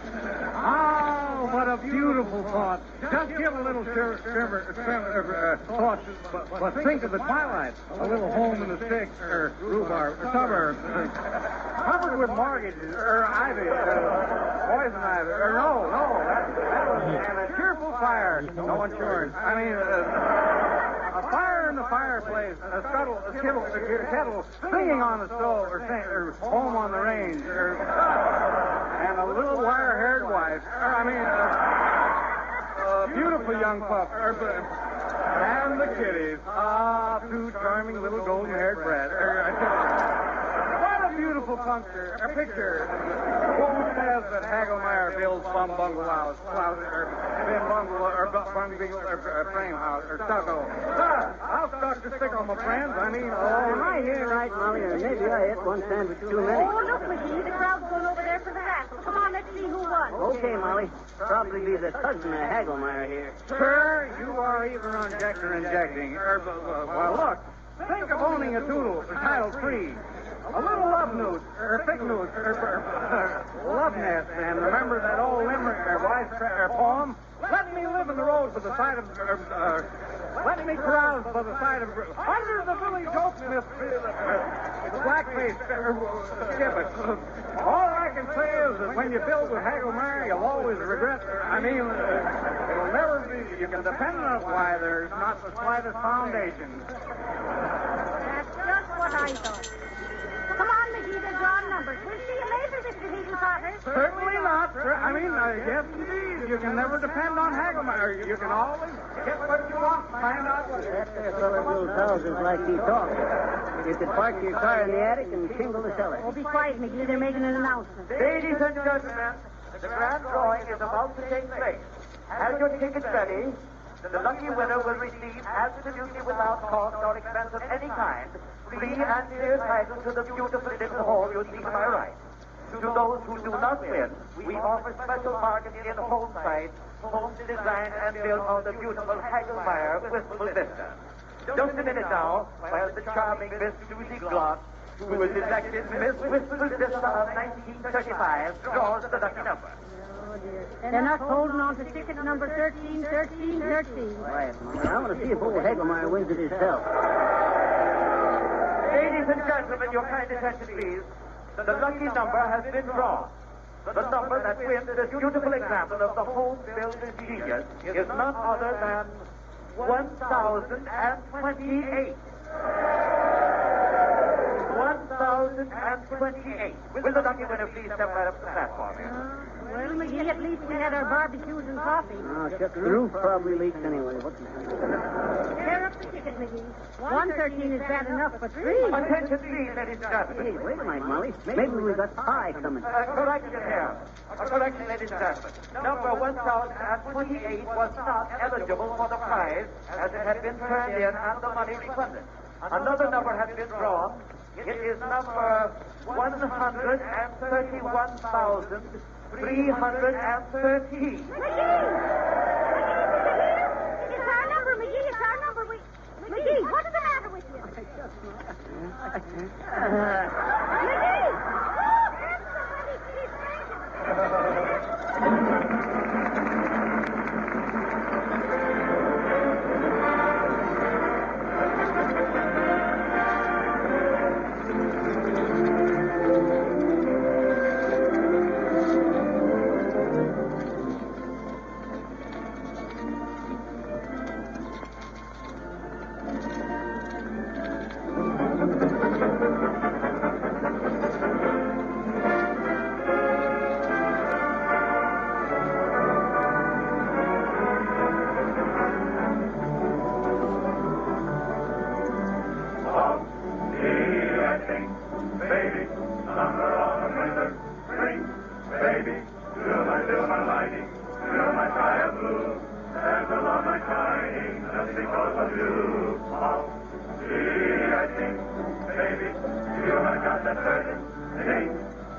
the money.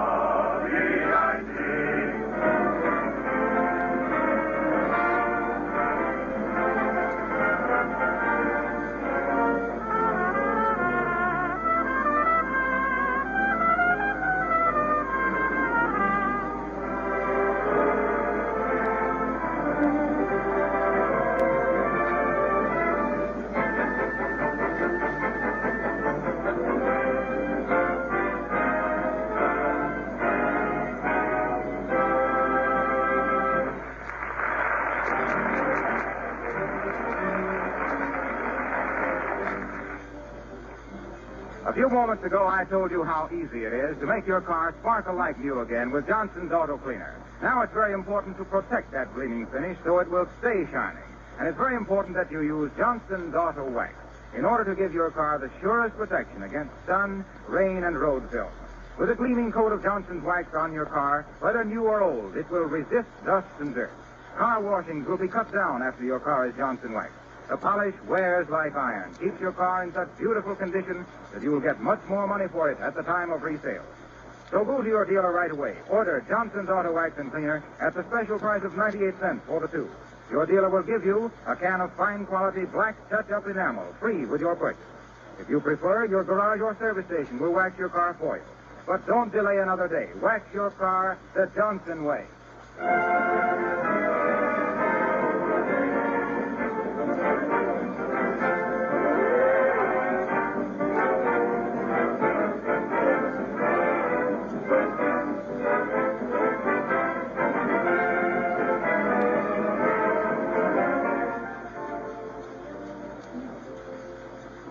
So there you are until next Monday night at this same hour on NBC. Remember, NBC. And be sure to specify the genuine Johnson's Auto Wax and Cleaner, NB Safe.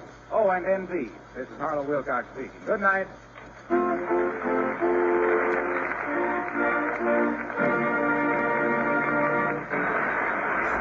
selection I Wished on the Moon is from the big broadcast of 1936 of Lee I Sing from the show of the same name. This program came to you from our Chicago studio. This is the National Broadcasting Company.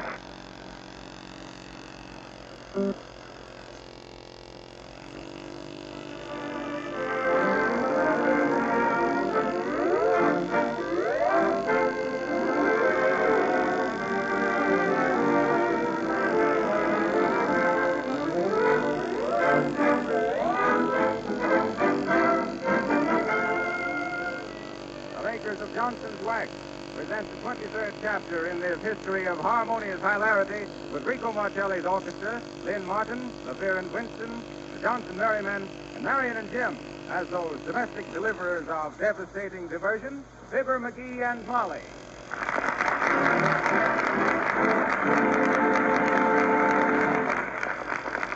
Rico Marcelli's fine band gets some vocal assistance from that dandy octet, the Johnson Merrymen, which makes it fine and dandy. Wrap it up, Rico.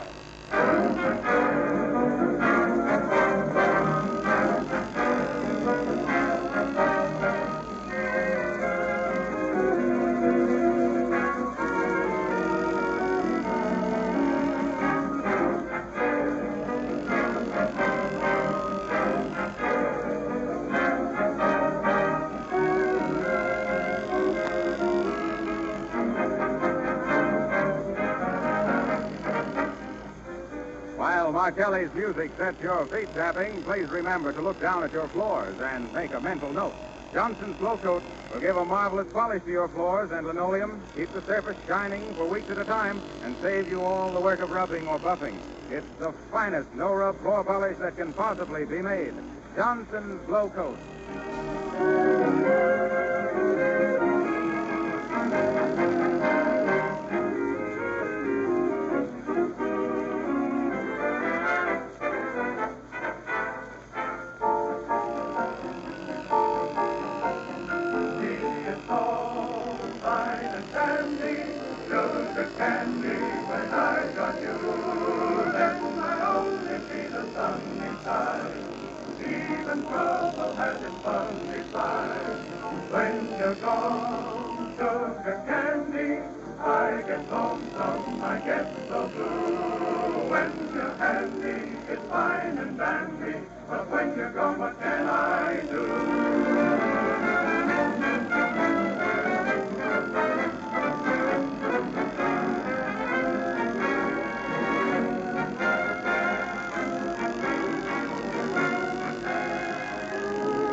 Considering that this makes 23 times we've joined the Merry McGees, we'll just skidoo down to 79 Wistful Vista and see how they're getting along.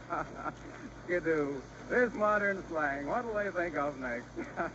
Well, we find Molly paging Fibber from the dining room.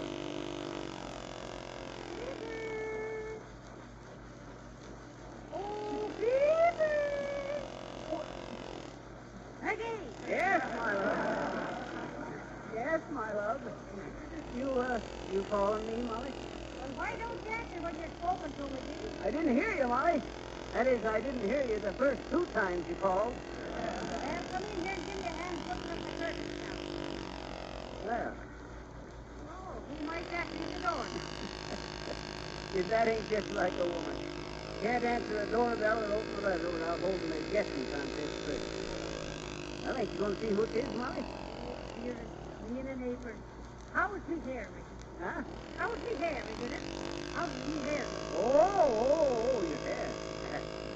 Why, it looks okay, Molly. Except you won't be bald-headed for a long time. Don't you worry none about that, Molly. Here, I suppose I'll have to answer it. Take your feet off of the chair, McGee, and try and look respectable whilst I go through your face. Okay, Molly. Hey. I had a pig name of Herman, grunted in French and Swiss and German. Rodeo. Where'd I put them matches? Oh, yeah. Herman chewed off his tail with a limb. Was always behind, but twirly for him. Rodeo. Rat. Gotta get this pipe fixed. Come right in this way, Mr. Bartleford.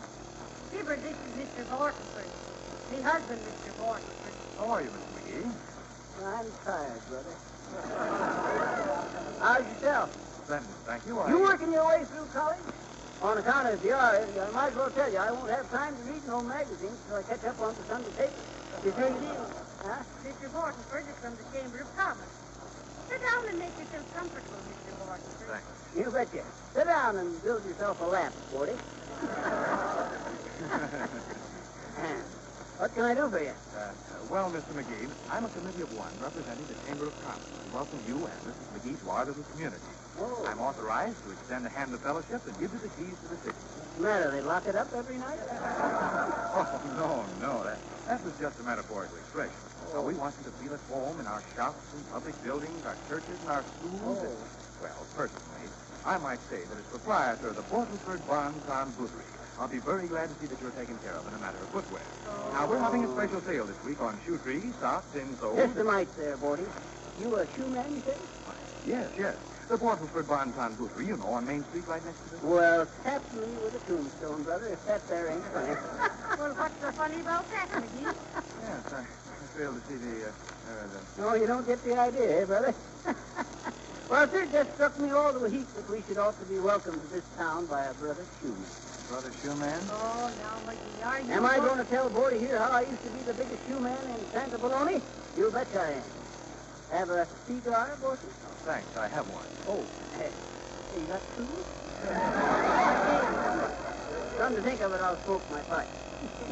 Yes, sir, Borty, I'll never forget the time Oscar Doctor of the Denver Doctors comes up to me and says, "Cut away," he said. I was known as Cutaway in them days. Cutaway McGee, the card-cutting killer of Colorado. Oh, McGee. Yes, sir.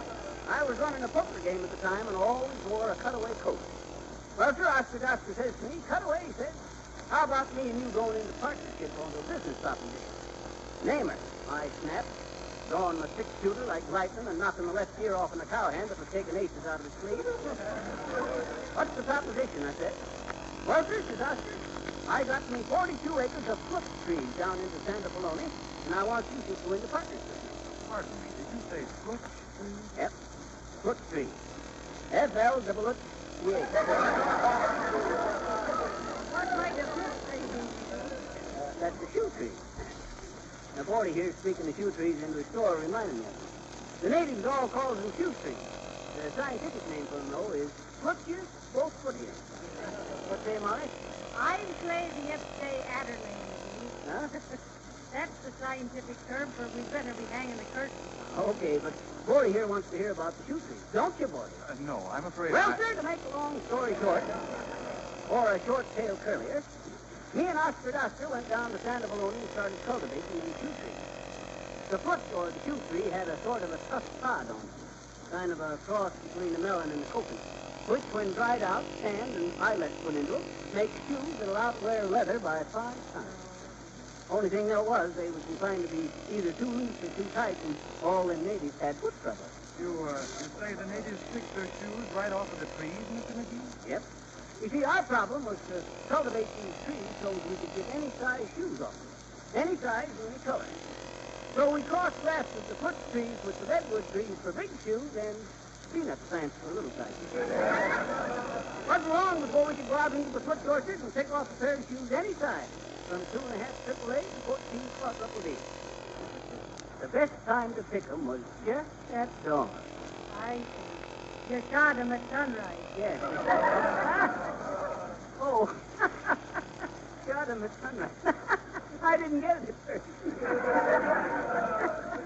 Mr. McGee, I should think there would have been a great demand for riding boots down in that country. They was.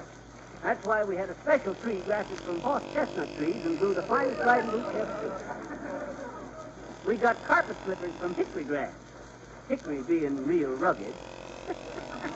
You get it, Molly? Rugged and carpet slippers. Ain't funny. Okay, but simple.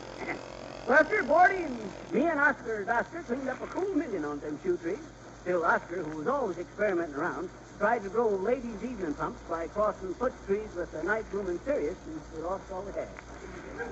Then a forest fire cleaned us out, all over a couple of trees. But, hey, you ain't going, are you, Bordy? Well, I'm afraid I must be going, Mr. McGee. It's been a very interesting afternoon, I'm sure. Good day, Mr. Good day to you, Mr. Borsford. When I need some shoes, I'll be in. Splendid. I hope to see you both. By the way, Mr. McGee, Huh? What happened to the two shoe trees you managed to save? Oh, them. Oh, shucks, I give them to Oscar Doster. Yep. He took them down to Central America to a friend's plantation. Plantation? Yep, a rubber plantation. He's trying to raise shoes with rubber heels. Well, drop in again, Boris.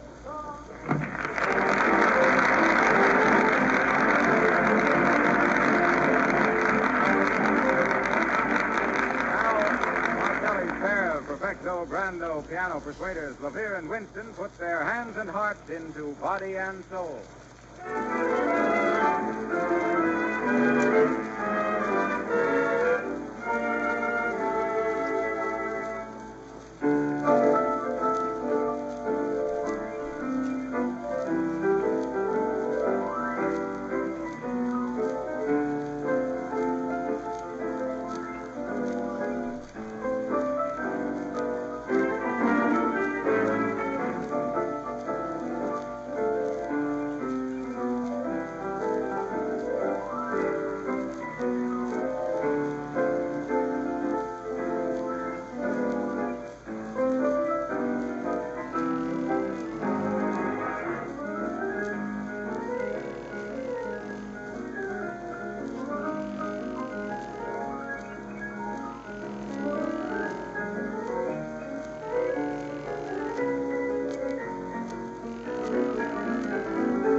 Making life easier for hundreds of thousands of housekeepers.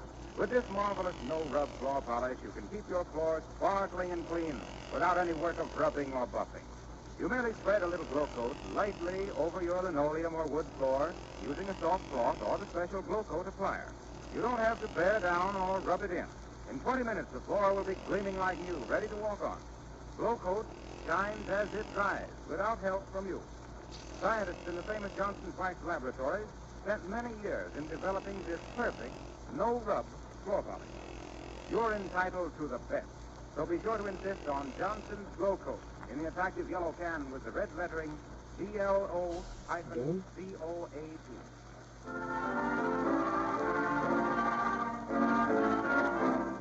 Now, little Lynn Martin, assisted by the Johnson Merrymen, makes what we might call a croon session. I'm in the mood for love. We're just in the mood to hear about it.